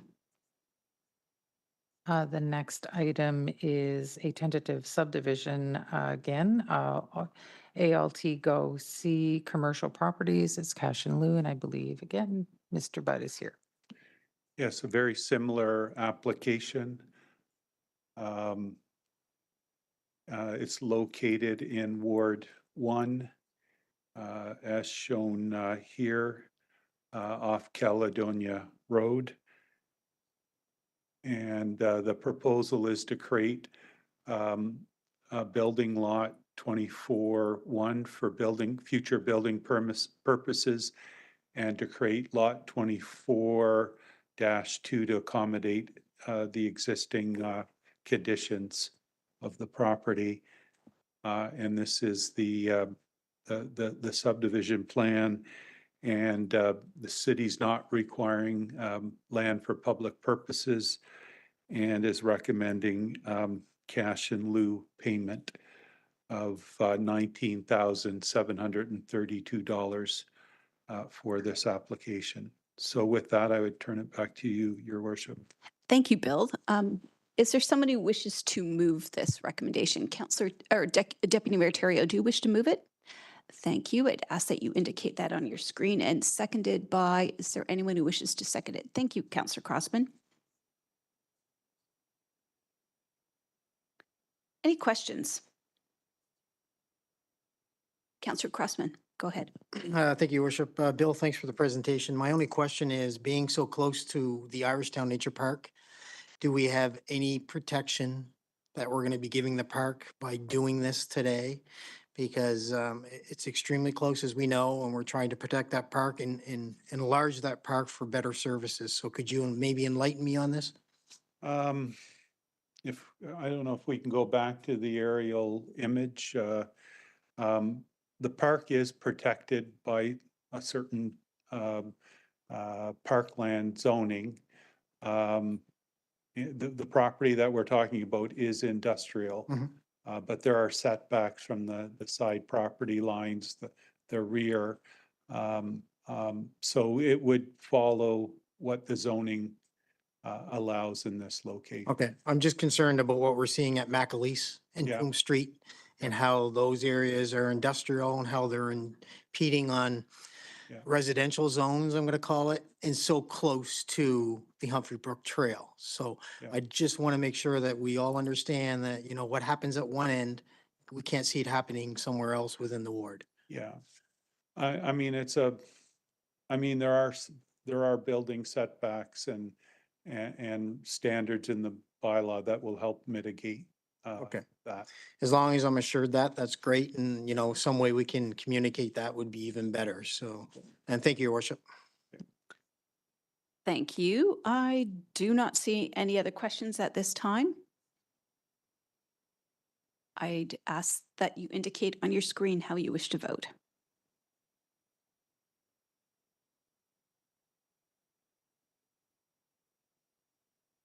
And it has passed unanimously. Thank you. The next item is statements by members of council, les exposés des membres du conseil. I don't see any lights on. I think we can carry on. Thank you. There are no reports and recommendations from committee and private meetings, et rapports et recommandations des comités de réunion à huis clos. Therefore, the next is reports from administration, les rapports de l'administration, and we have one before us today, and it's a presentation of the BIA levy, and Executive Director of DMCI, Patrick Richard, is here to give that presentation. Welcome, Patrick. I'd ask that you just press the button on your microphone. Terrific. Thanks. Thank you, Your Worship. Good evening, Council. Il me fait plaisir d'être ici ce soir pour vous présenter le budget de fonds. Pleased to be here this evening to present our operating budget for 2025 for BAI. Focusing on our ongoing commitment of fostering a vibrant, inclusive, and sustainable downtown. Order my presentation is as followed. Speak quickly regarding who is DMCI. Present the 2024 so far overview, including a wrap-up of the Enviro team's almost first year in operation, and an introduction to the new DMCI strategic plan. I'll then present our proposed 2025 budget and end with some questions. Who is DMCI? So we are the independent, non-for-profit business organization with a purpose and mandate to make downtown a better place to do business, live, and play. We're funded by non-residential commercial properties, otherwise known as our stakeholders, and guided by a board of directors representing the various stakeholders in the business improvement, or BIA for short. I want to take a second and thank Councillor Legier and Economic Development Officer Luc Babineau, who both sit on our board and are great members and supporters of of our organization. We are a small team, full-time staff in the office of 4, and a fluctuating team of employees that keep our downtown clean, otherwise known as the Enviro team. We also employ students, which we welcome each summer with help with the province of New Brunswick's Student Employment Fund, as well as the federal government's Canada Summer Jobs Program. And this summer, we also, this summer and in the fall, we welcomed individuals from the Canadian Council for the Rehabilitation of Workers, also known as CCRW. Downtown Moncton Centre-Ville Inc. is the caretaker of the downtown. We promote the downtown as a destination, and we strive to be an efficient organization to help make downtown a better place to do business. Dans notre rôle de gardien et intendant As guardians of the downtown, we promote the downtown area in order to attract people, visitors, and locals, and investors. Agreement, which outlines mutual objectives, ensures that DMCI meets the obligation the council outlines in the BIA Act. We are currently working on a new MOA through the economic development team, which now that we have our new strategic plan that I will show you in a little bit, we hope to have the MOA completed and wrapped up in early 2025. DMCI's position is that we want to foster a strong and collaborative working relationship with the City of Moncton. Together, we can create a positive and dynamic downtown environment. Quelques faits intéressants relatifs au centre. Couple of interesting facts here. Land area, it represents over 15% of the property tax income. There are approximately 800 businesses, environ 800 entreprises au centre-ville, et nous comptons environ 18 000. And we have about 18,000 workers. Has worked to establish a strategic plan and has the following 3 pillars, which is the last time I will be presenting these 3. Curator, promoter, and last but not least, administrator. Given the completion of our new strategic plan, again, this will be the last time I go over these, but 2024 was guided through these 3 principles. So under each pillar, we have strategic priorities. Under the curator pillar, we have our safe and clean, which regarding the clean component, our efforts have drastically changed in the last year and a half. With the help of this very council and City of Moncton staff, we've been able to put on our efforts. We've been able to put our efforts on steroids and create the Enviro team. This is an 8 to 10 team member team. It does fluctuate given the time of year. For example, we have a bigger complement, of course, during the summer months. As mentioned, this summer we had individuals join us from summer student programs and the CCRW. Our team members from the Canadian Council for the Rehabilitation of Workers came to us with a multitude of different situations. We had team members join us who are hearing impaired, live with PTSD, ADHD, and other conditions. Our core team was mostly built from a partnership from with the Harvest House.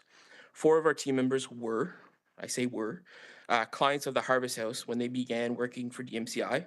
They were experiencing homelessness and even addiction. And they were dependent on social assistance. I'm happy to report that the 4 team members have moved through the housing continuum. They were housed in Rising Tide Transitional Housing at first when they started with us, and they're now on their very own, in their very own apartments and off social assistance. I want to thank the Harvest House for their continued collaboration. The low barrier nature of the Enviro team allows us not only to clean and beautify the downtown, but helps individuals who need a hand, a real win-win situation.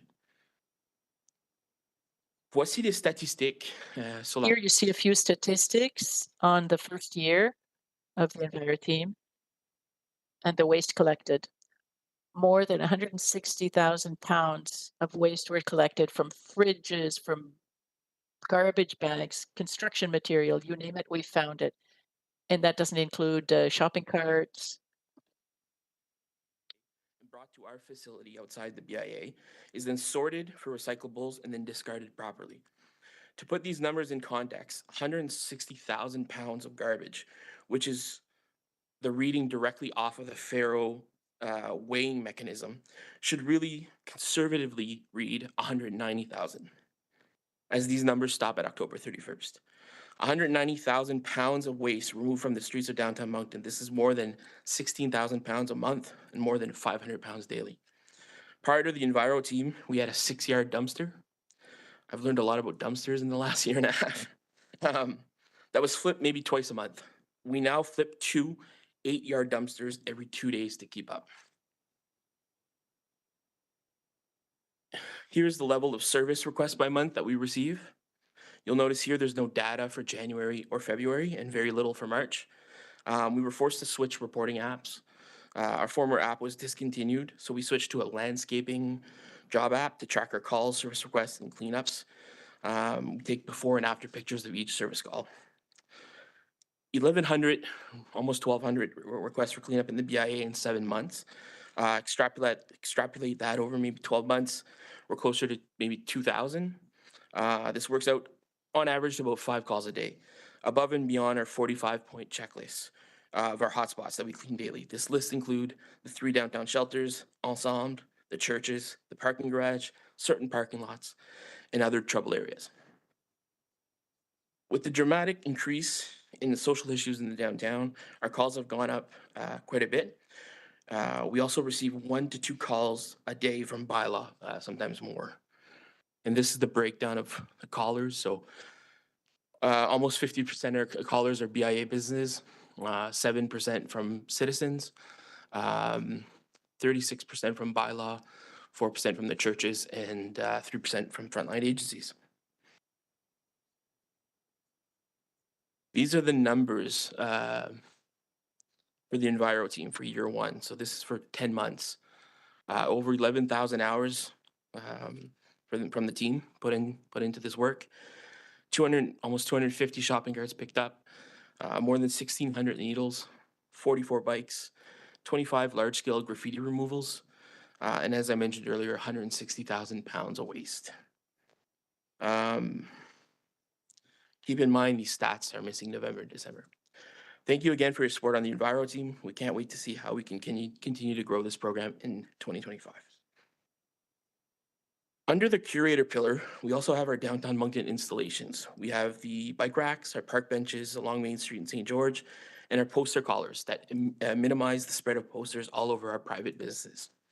DMCI installs, stores, and maintains all of these installations in order to curate a functional yet aesthetically pleasing downtown area. Our banner program continues to embellish the look of the downtown and promotes major events happening in the core. From the Wildcats to Lakes Literacy to FICFA, which is currently actually kicking off tomorrow, and even our own banners that we've installed, that we own. We've installed, taken down, stored, and maintained over 1,500 banners this year. This year, you might have noticed a new look in the summer, this past summer, as we worked with the team at the city and collaborated on wayfinding banners throughout the BIA, from Main Street to St. George, Vaughan Harvey to King, and everywhere in between. Beautiful, colorful banners with each street name on it, designed in-house by the municipality's very own graphic design team, were put up. We also matched the design for Main Street this winter with winter-inspired wayfinding banners.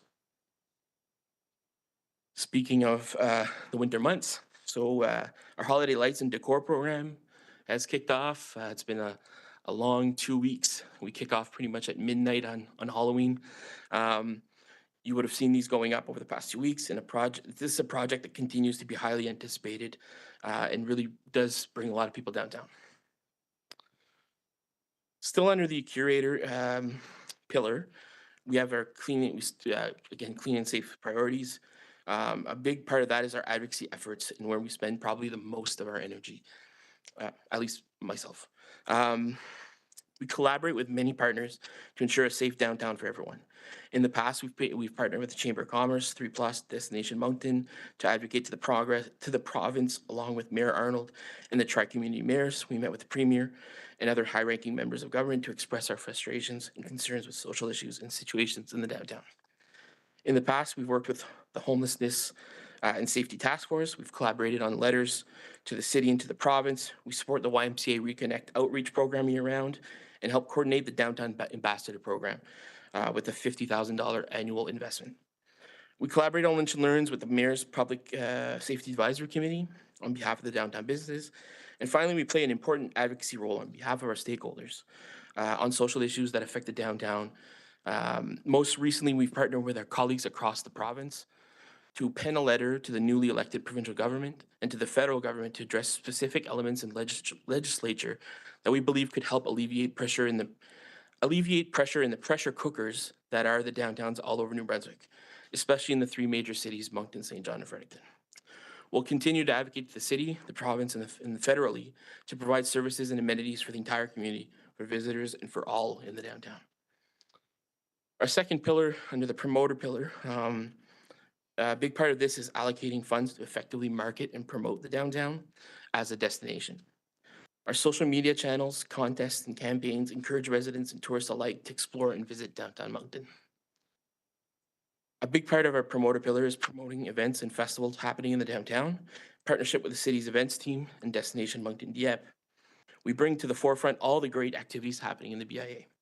Additionally, we have a small events and festival grant program that supported 20 events this year, including $17,000 in cash contribution, $5,000 in DMCI gift cards, $29,000 in in-kind support, which was social media promotion, banners, lending gear, tables, tents. This totals $51,000 in support. This summer, we continued to organize our major arts and culture-related events in the downtown. Once again, we partnered with the City of Moncton's events team. We presented the second annual Moncton Busker Festival on July 12th and 14th in the Riverfront Park. Over 20,000 spectators took in 80 world-class street art performances from artists all over New Brunswick, Canada, and the world. We also launched Accent, which is a visual arts initiative that served a few different purposes. The Accent program dressed up abandoned or in construction windows with local artists' wrap or art on vinyl wraps. This not only beautified the downtown and encouraged people to come downtown and check out the art, but also encouraged local artists, inspiring artists to participate and work on their creativity. Over 57 pieces were exposed from 33 different artists. Our Safety and Facade Grant is probably one of our most successful programs and gives directly back to the merchants in our facade and gives directly back to our merchants. We now include, or we have included for the last couple of years, security features such as cameras, lighting, and door swipes, and more fencing. En 12 ans, notre investissement de plus de 300 000 In 12 years, our investment of over $300,000 has led to $2 million in investments in facades. Was created and completely funded by DMCI for our businesses. We pay the admin fees and card fees. This card is essentially a prepaid MasterCard. The dollars stay in the downtown and support local and are spent on downtown participating businesses. They can be purchased online at downtownmoncton.com. Each year, we do a 20% off sale to help promote the program, inspire the community to support local, and it always makes for a great holiday gift giving. This year's sale just finished last Friday. I'm happy to report that we sold over $84,000 worth of gift cards in less than 24 hours, meaning on a $16,000 investment, we were able to leverage over $67,000 from the community and put $84,000 back in the pockets of our merchants. Under our administrator pillar, we do our best to run an effective organization, all while respecting Canadian provincial laws governing BIAs. Our administrative duties include ensuring all statutory remittance, HST, payroll deductions, liability insurance, and so on are currently up to date. Make sure that all our bases are covered, administrating the annual contribution to the Avenir Center. This year's contribution is about to be made. The check's in the mail. No, it's on my desk actually. And it'll be in the amount of $82,600.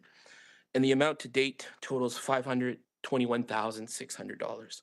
In 2025, another $92,000 has been earmarked as our levy continues to grow. A big part of our administrative duties is also to prepare and present this annual budget to our board and to our board of directors and to this council. I'm now going to talk about the new strategic plan. So this is a little while in the making. This is the new vision and the moving forward of DMCI in the future.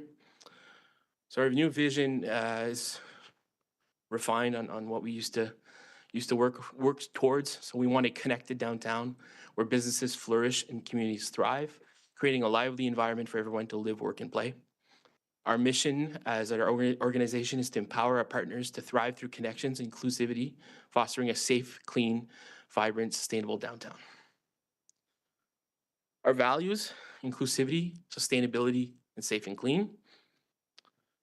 And our strategic pillars. So these replace the, well, famous in my shop anyways, the curator, promoter, administrator.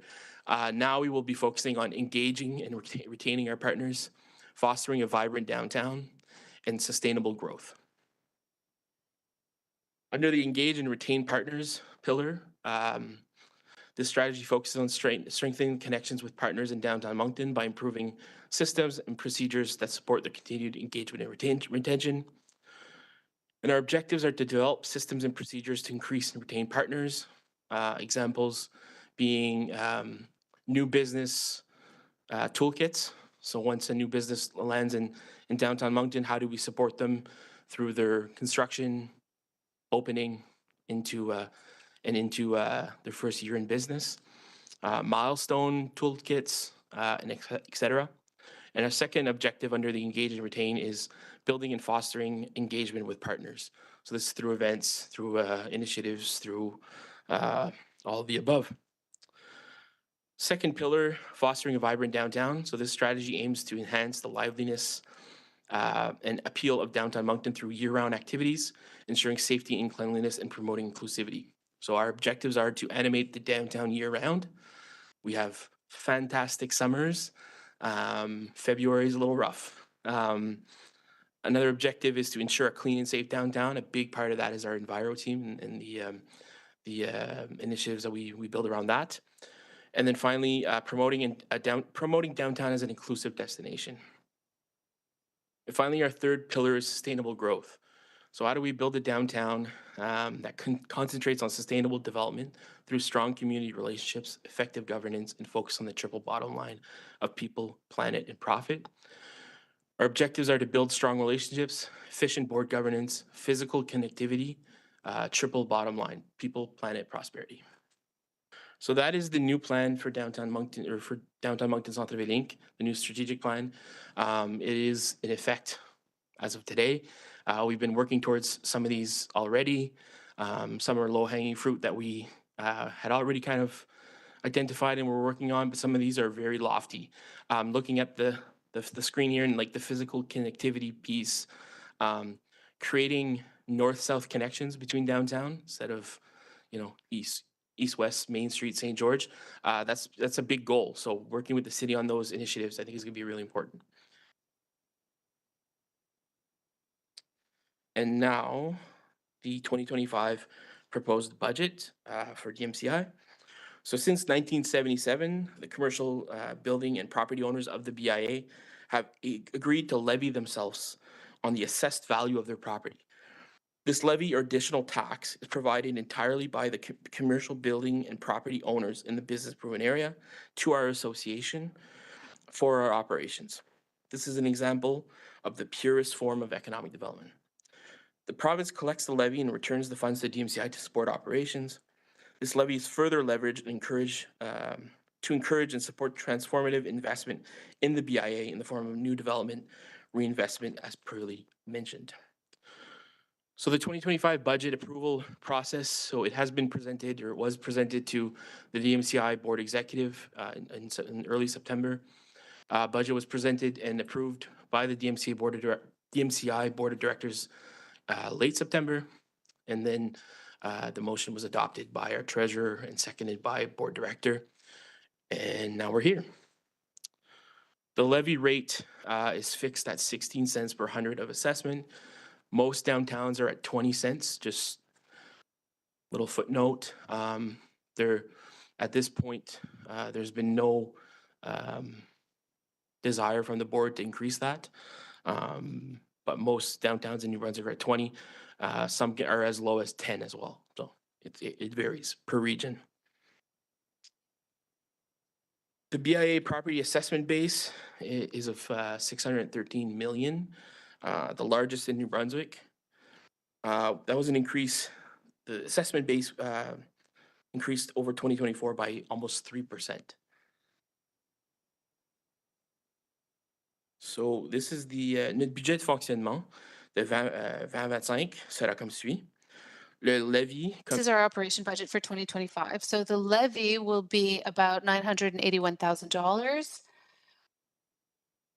I'm talking revenue.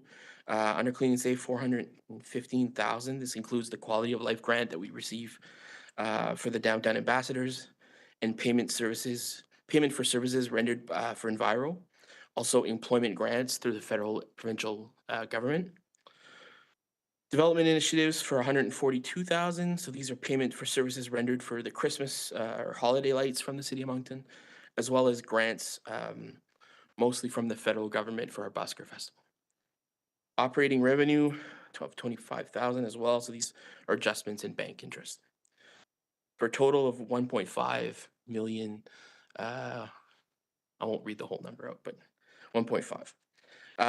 Expenses, so clean and safe is quickly becoming our biggest expenditure. 497,000 for the Enviro team, the Reconnect funding, ambassador program, tool supplies, maintenance.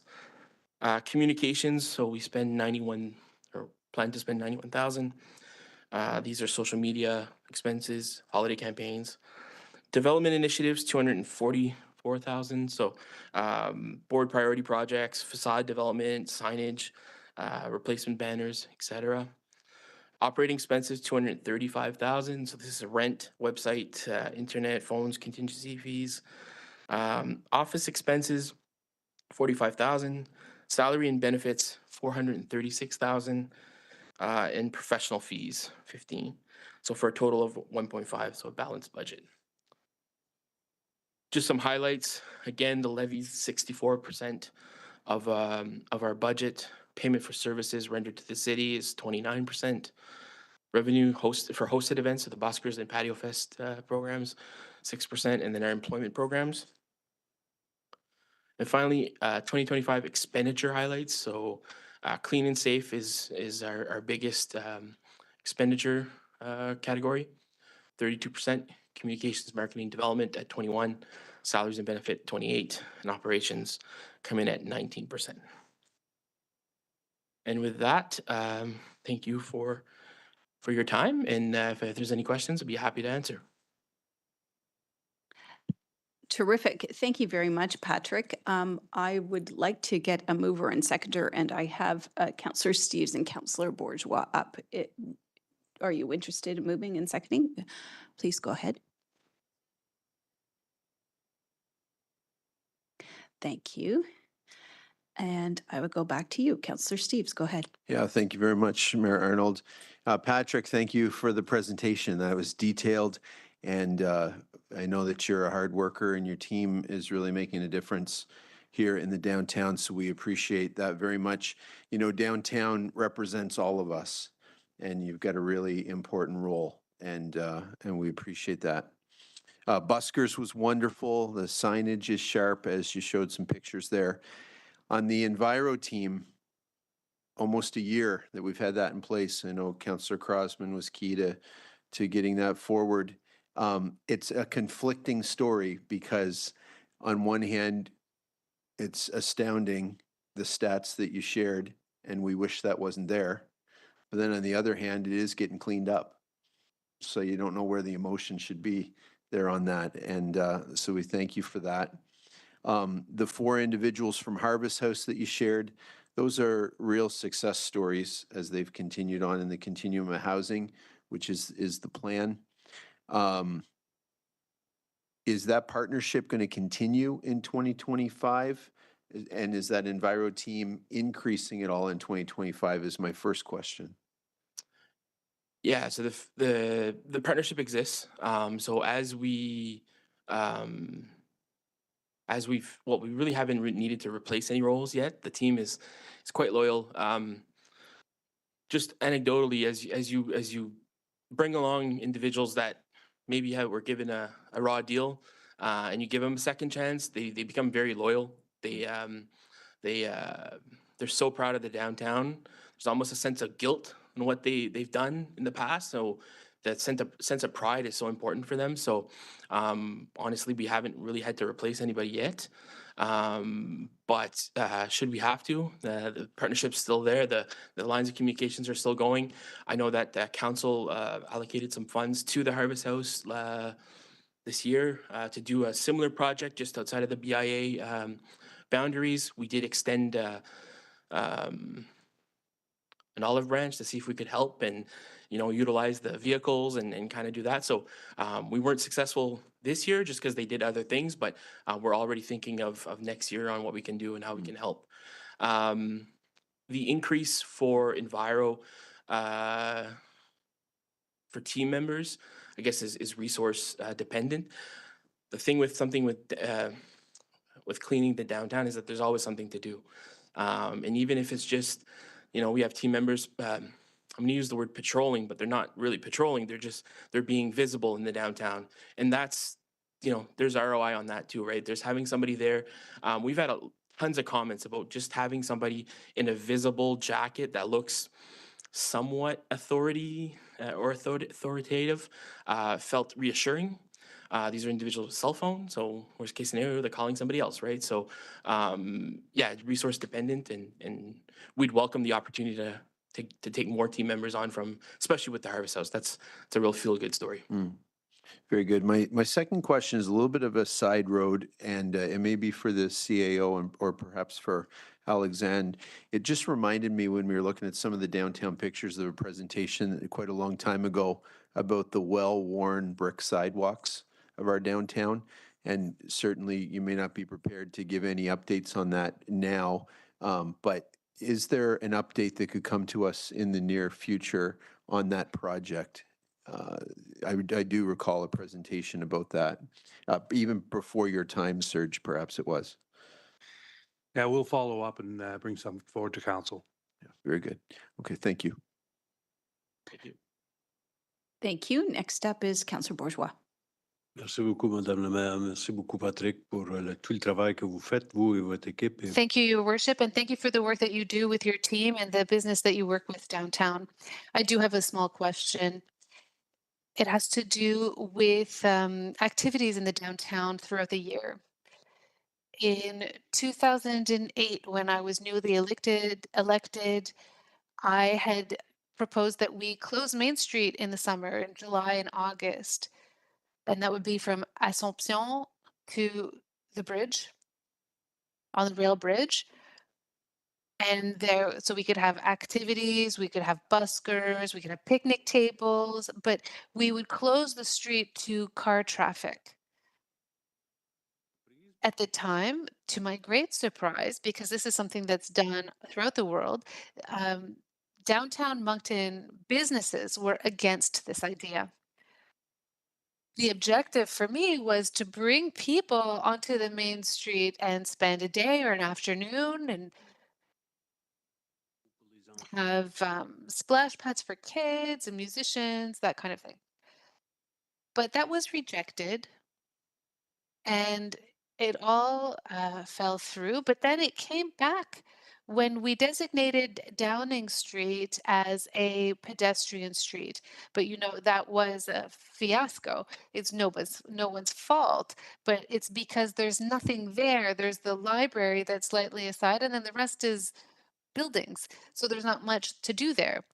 But my question after this long preface is, in your thinking about bringing activities to the downtown, have you reconsidered this idea?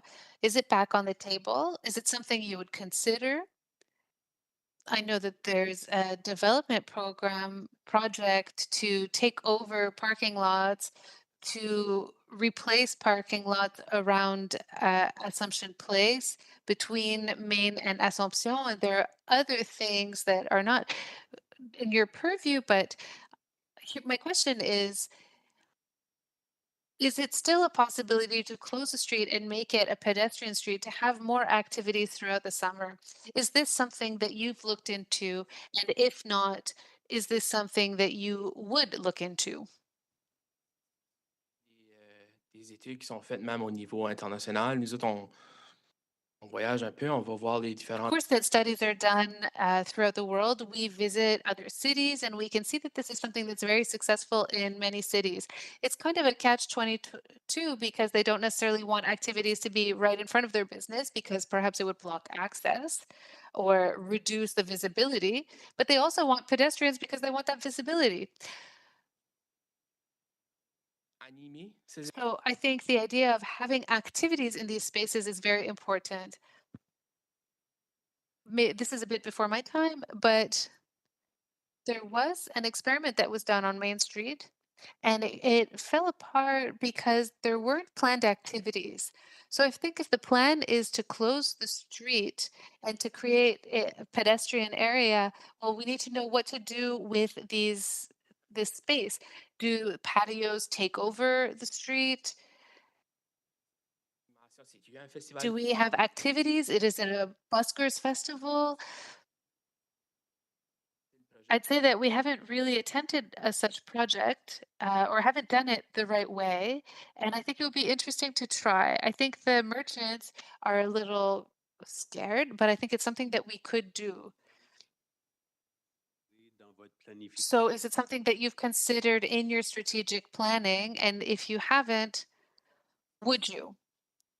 Yes, I think the conversations with the team here at the city is to hope that the street that's parallel to Main, the new street would serve that function. That's something we agree with. Va se mettre sur cette rue-là que I think it's understood that if people go to that street, it will be a pedestrian street and that would be a welcome idea. So we can try it on Main, we can try it. I think the Nationals will be celebrating its anniversary this year and they might close it for a day. So we try it, but we don't really put the full package in. I didn't know if I could talk about this possibility or not, but you did talk about the possibility of having a street or an alley in between. So you are participating in these conversations with staff. Great, perfect. Well, I wish you luck. I mention it because I think it's a good idea. It's something I've seen in lots of places. Charlottetown does it. Ottawa does it, Montreal does it, Toronto does it, but for some reason or another, we don't follow suit. We don't want to do like the other cities and have these pedestrian cities. I don't know why they're perceived negatively, whereas everywhere else they're seen very positively. So I'll leave that between your hands, but I appreciate you being willing to consider this idea. Thank you, Patrick, for the presentation. I sure miss being a board member because the conversations around the table were extremely concentrated on the downtown business, concentrated on making sure that the BAI get stronger and more independent. And, the people living within that community were also included. So, I mean, it was great to be there. I do have some questions on the slides that you presented. But number one, which shocks me the most was the clean and safe dollar amount that you presented. 415,000 in revenue, but truly up to this point, and I'm assuming it's going to be your 25 budget, if approved by council, you're going to go up to 497,500, roughly an $82,000 increase. Where is that increase coming from? So that includes not only the Enviro team, there's also quality of life grant for our downtown ambassador Okay. for that program, as well as all the summer programs, all our employment programs. Okay, so you're looking at a 32% increase. And in that slide as well, somewhere along that slide, you said that 36% of the calls were coming from bylaw. How much additional cost does that put on the Enviro team? Yeah, there's a discussion to be had, I think, with the administration here. There's definitely been some additional costs incurred. We honestly didn't expect a lot of the social issues, right? So it's been exacerbated by that. It's the last couple weeks at the hub has been very interesting. We've been there multiple times every day cleaning up. So there's a lot of that, but I think there's a discussion definitely to be had on what the Enviro team looks like going forward. Okay, because that becomes a concern for me. If we're going to continue with Enviro Team and our bylaw is calling up to 36% of the time, that's obvious that these calls are coming into bylaw and they have to be addressed. I was under the impression that anything coming into bylaw would be addressed by somebody who we may tender out to currently, the city may tender out to currently to take care of. And to your point, the hub seems to be a very touchy location lately with the amount of cleanups. But are we also talking in that 30%, 36%, sorry, Patrick, going to sites, encampments? None of that is being involved by Enviro Team. Correct. So the 36% of calls are bylaws move somebody along and their belongings or part of their belongings are left behind. We've tiptoed across the line, but we've never really gone to an encampment just yet. There is, to your point, there is somebody that the bylaw team has a third party that take care of those. I think that, well, we've definitely had discussions about being able to help, but we're not at that point yet. So the 36% of calls are just for the run-of-the-mill sidewalk, somebody's left something behind, bylaw notices it, or they've moved somebody along at this point. Okay. Before I move on from that to my next question, I'm concerned about the $80,000, the additional 32% that Clean and Safe have to obviously expense. How do we help as far as the city of Moncton goes? Because when the Enviro Team was born, the initiative was a very small amount. It was a trial period. It succeeded. Now the data has come back, to Councillor Steve's point, where, you know, we're dealing with this today. We're dealing with garbage within the BIA. We're dealing with businesses. We're dealing with residents. We're dealing with everybody who has to, I guess, experience the garbage that it is truly, we should never see in our BIA. It shouldn't be there, but it's there. It's being produced. It's being left behind.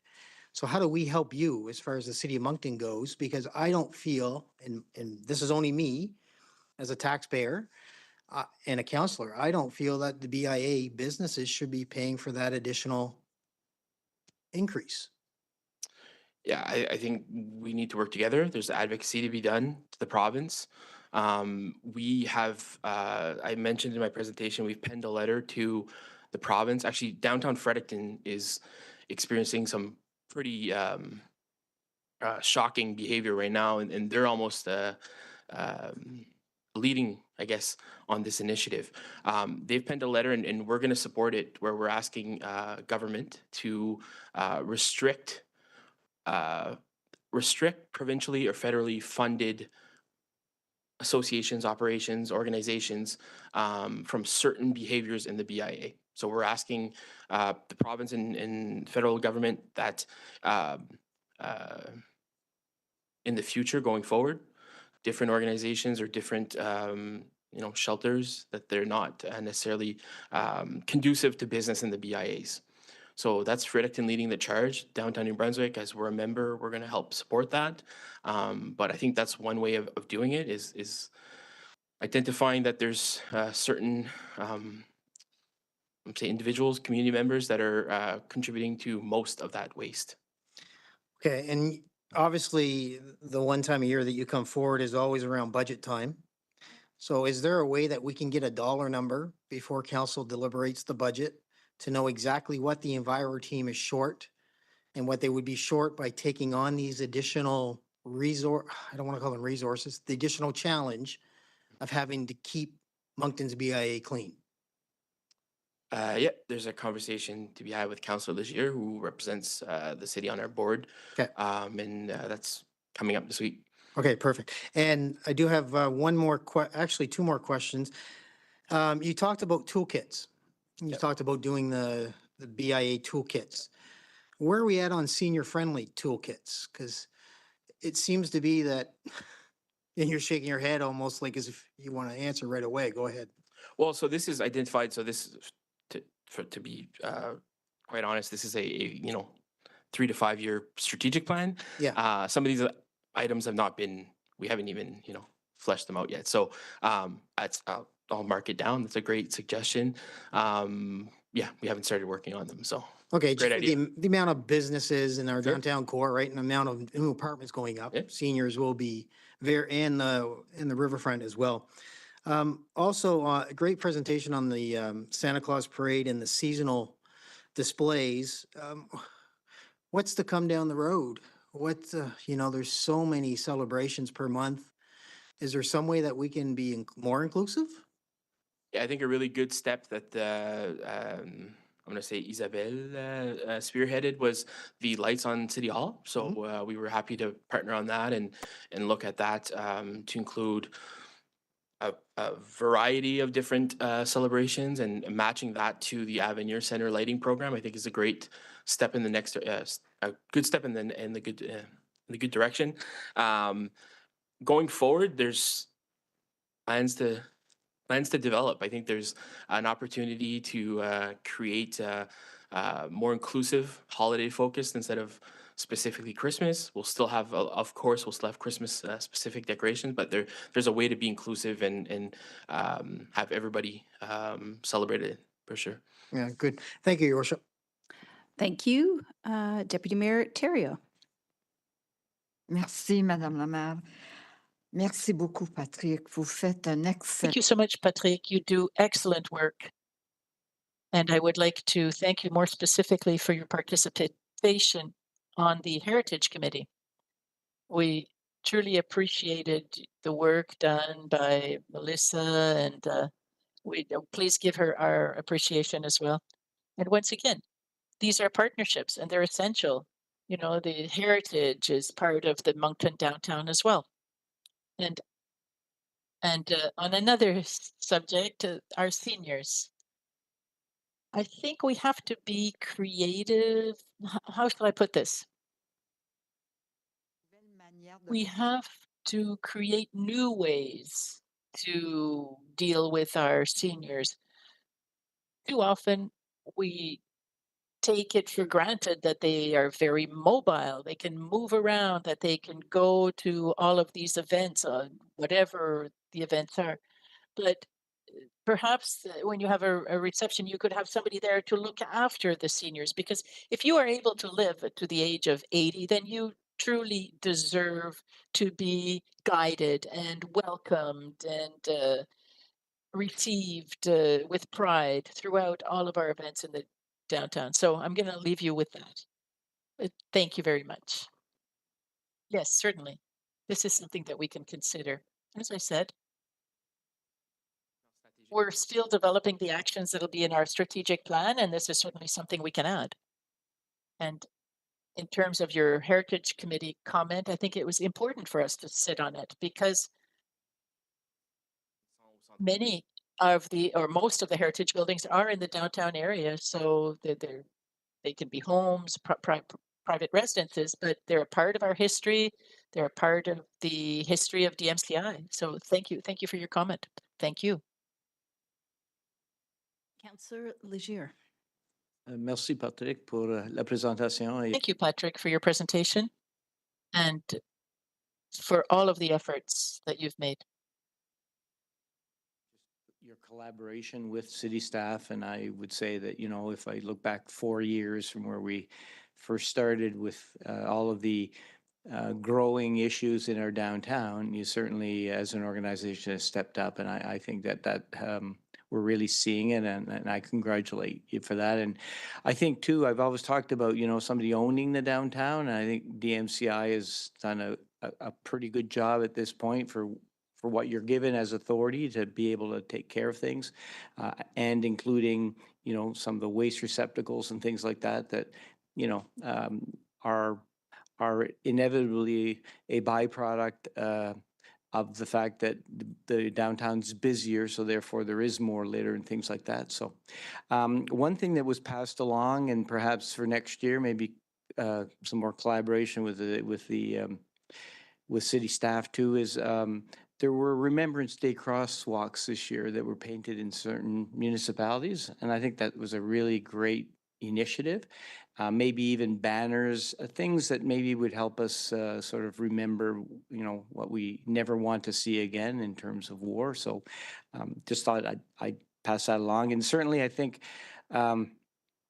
What I mean, all of the questions in and around the volumes of waste and all of the efforts that your Enviro team have put out is really indicative of, the symptom of homelessness and how that impacts our community. But I think we have to also keep in mind that by doing some of the things you're doing, sorting through things, you're also in some ways being a good steward for our downtown. I think we always have to be cautious with respect to that synergy between business and not for profit and all of those issues. However, I think your team has been great. It's difficult, but I think as well more and more collaboration with city staff and with some of the things that are outside of what city normally does, I think is really something that your organization can step up more.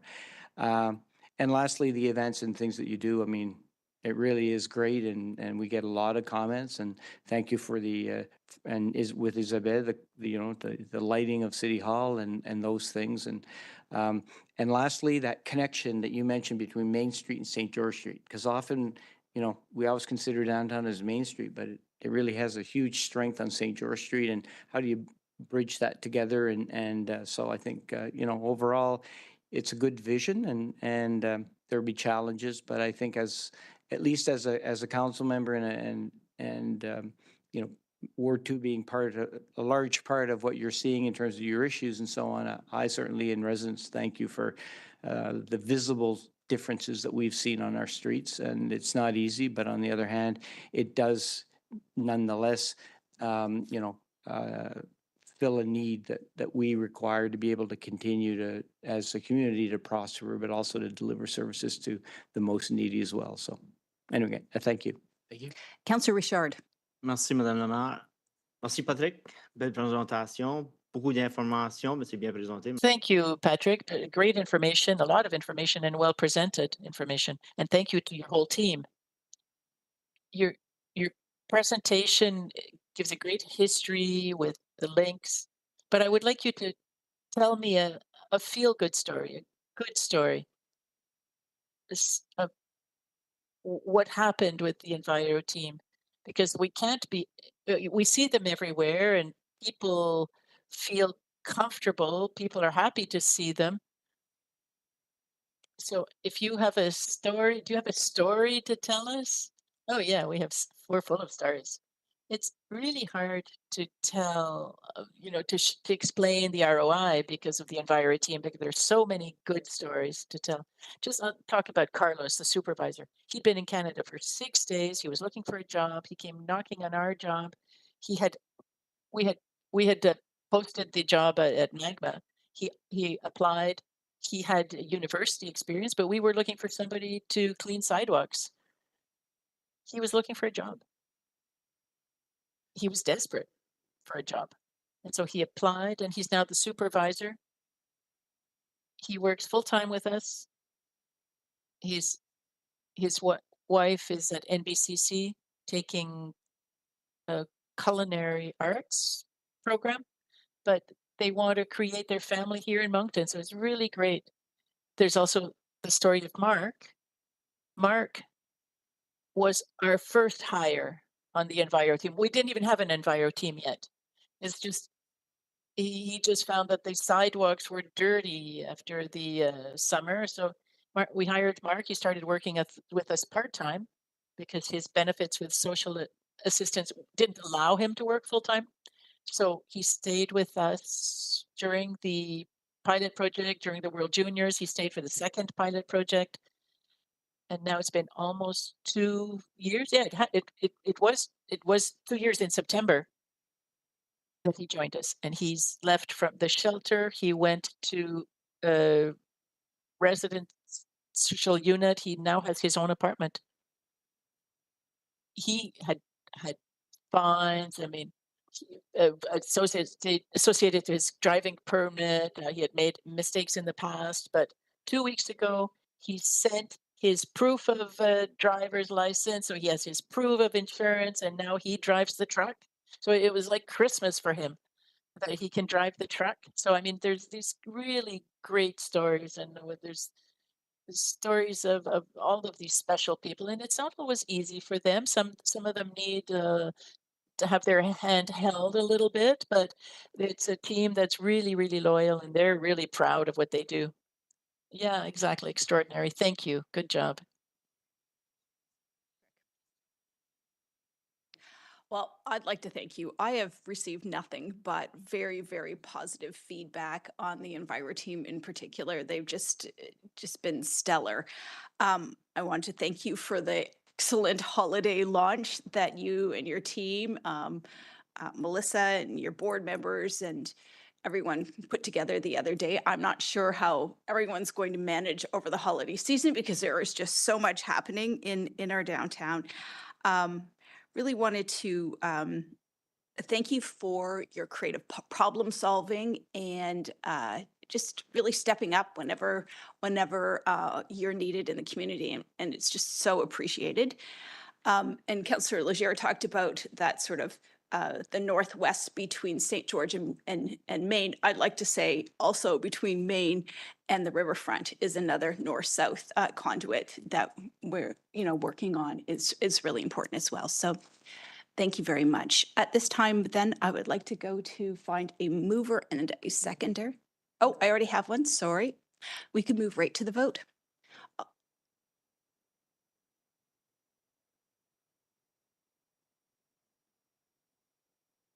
Excellent. It is unanimous support. Thank you very much. Thank you. Thanks, everyone. Next are readings of bylaws, and the following bylaws for first reading will be placed on our website, or people can ask to have them email their mail to them. So the first two that I'm going to read, council's already given me permission.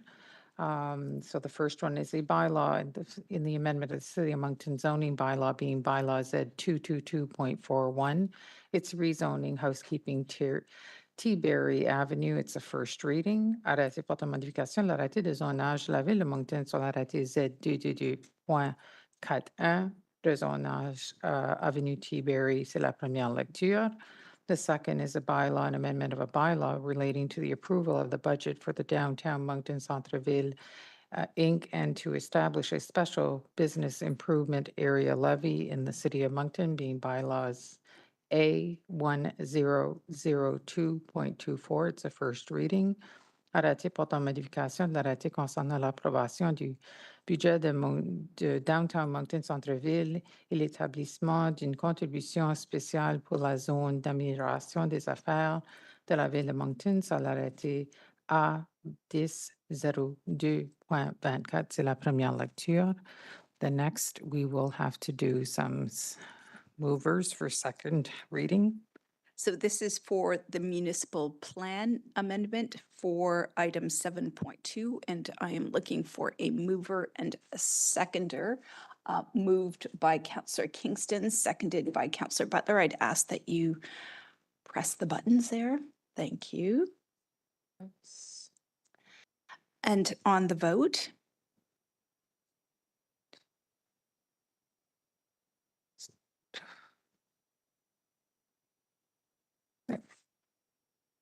excellent. If you could all indicate on your screens. Thank you very much. Okay, passes unanimously. We're now third reading. I'm going to give the reading.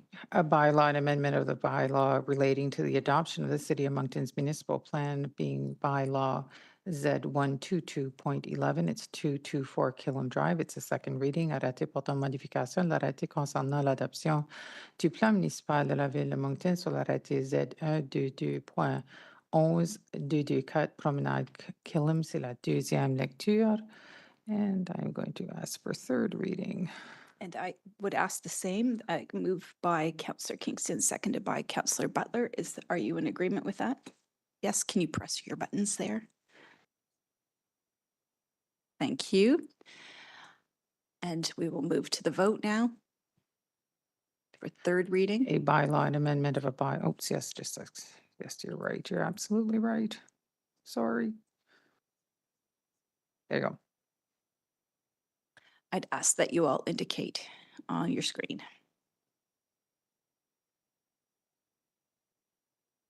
And the third reading passes unanimously. Thank you. A bylaw and amendment of a bylaw relating to the adoption of the City of Moncton Municipal Plan bylaw being bylaw Z 122.11, 224 Killam Drive, arrêté portant modification, l'arrêté concernant l'adoption du plan municipal de la ville de Moncton sur l'arrêté Z 122.11, 224 Promenade Killam. C'est la troisième lecture. Now for the zoning bylaw, I'll need second reading, please. Thank you. The same, you wish to go? Okay, I would ask Councillor Butler and Councillor Kingston to move in second. Thank you.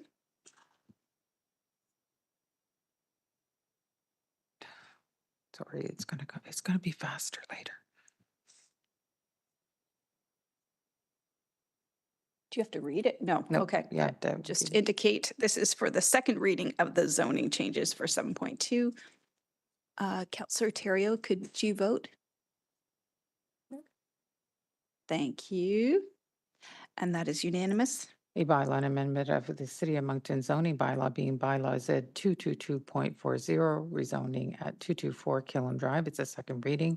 Arrêté portant modification de l'arrêté de zonage de la ville de Moncton sur l'arrêté Z 222.40, rezonage de 2024 Promenade Killam. C'est la deuxième lecture. And for need the third third reading, thank you, Councillor Butler and Councillor Kingston. Could you move in second? Thank you. Excellent. And I'll need And we the will now vote. There we go. go to the vote. All right. Please indicate on your screen how you wish to proceed. Thank you. And it is unanimous. And a bylaw and amendment of the City of Moncton zoning bylaw being bylaw Z 222.40, rezoning at 224 Killam Drive. It's a third reading. Arrêté portant modification de l'arrêté de zonage de la ville de Moncton sur l'arrêté Z 222.40, rezonage au 224 Promenade Killam. C'est la troisième lecture. Your Worship, the next would be notice of motions and resolutions, un avis de motion et résolution. Et aujourd'hui, on a un avis de motion. We have a notice of motion on residential parking this evening from Councillor Bourgeois. Would he like to read his resolution? Thank you. Merci. Donc, la résolution sur le stationnement résidentiel. Attendu que la Ville de Moncton a permis antérieurement, pendant ses efforts d'aménagement urbain, la présence de logis sans espace pour le stationnement des résidents qui occupent ces logis, notamment au 129-131 de la rue Dufferin. Attendu que quelques résidents de la Ville n'ont pas accès à un espace de stationnement sur le lot qu'ils appartiennent ou occupent, et attendu que l'arrêté L722 ne permet pas d'émettre un permis de stationnement sur la rue pour les résidents qui n'ont pas accès à un espace de stationnement sur le lot qu'ils appartiennent ou occupent, il est résolu que l'arrêté L722 soit modifié pour permettre aux résidents qui sont dans l'impossibilité de stationner sur le lot qu'ils appartiennent ou occupent de stationner sur la rue en tout temps, sauf lors d'une interdiction spécifique, notamment pour le déblayage de la neige. Thank you. We talk about the seconder for that? Non, No, okay. ça sera amené à la réunion du 2 décembre. Excellent. Merci beaucoup. I think This will come back to the meeting on December 2nd. Richard, we'll see everyone at our committee at the whole on Monday, and budget deliberations will take place starting on Tuesday.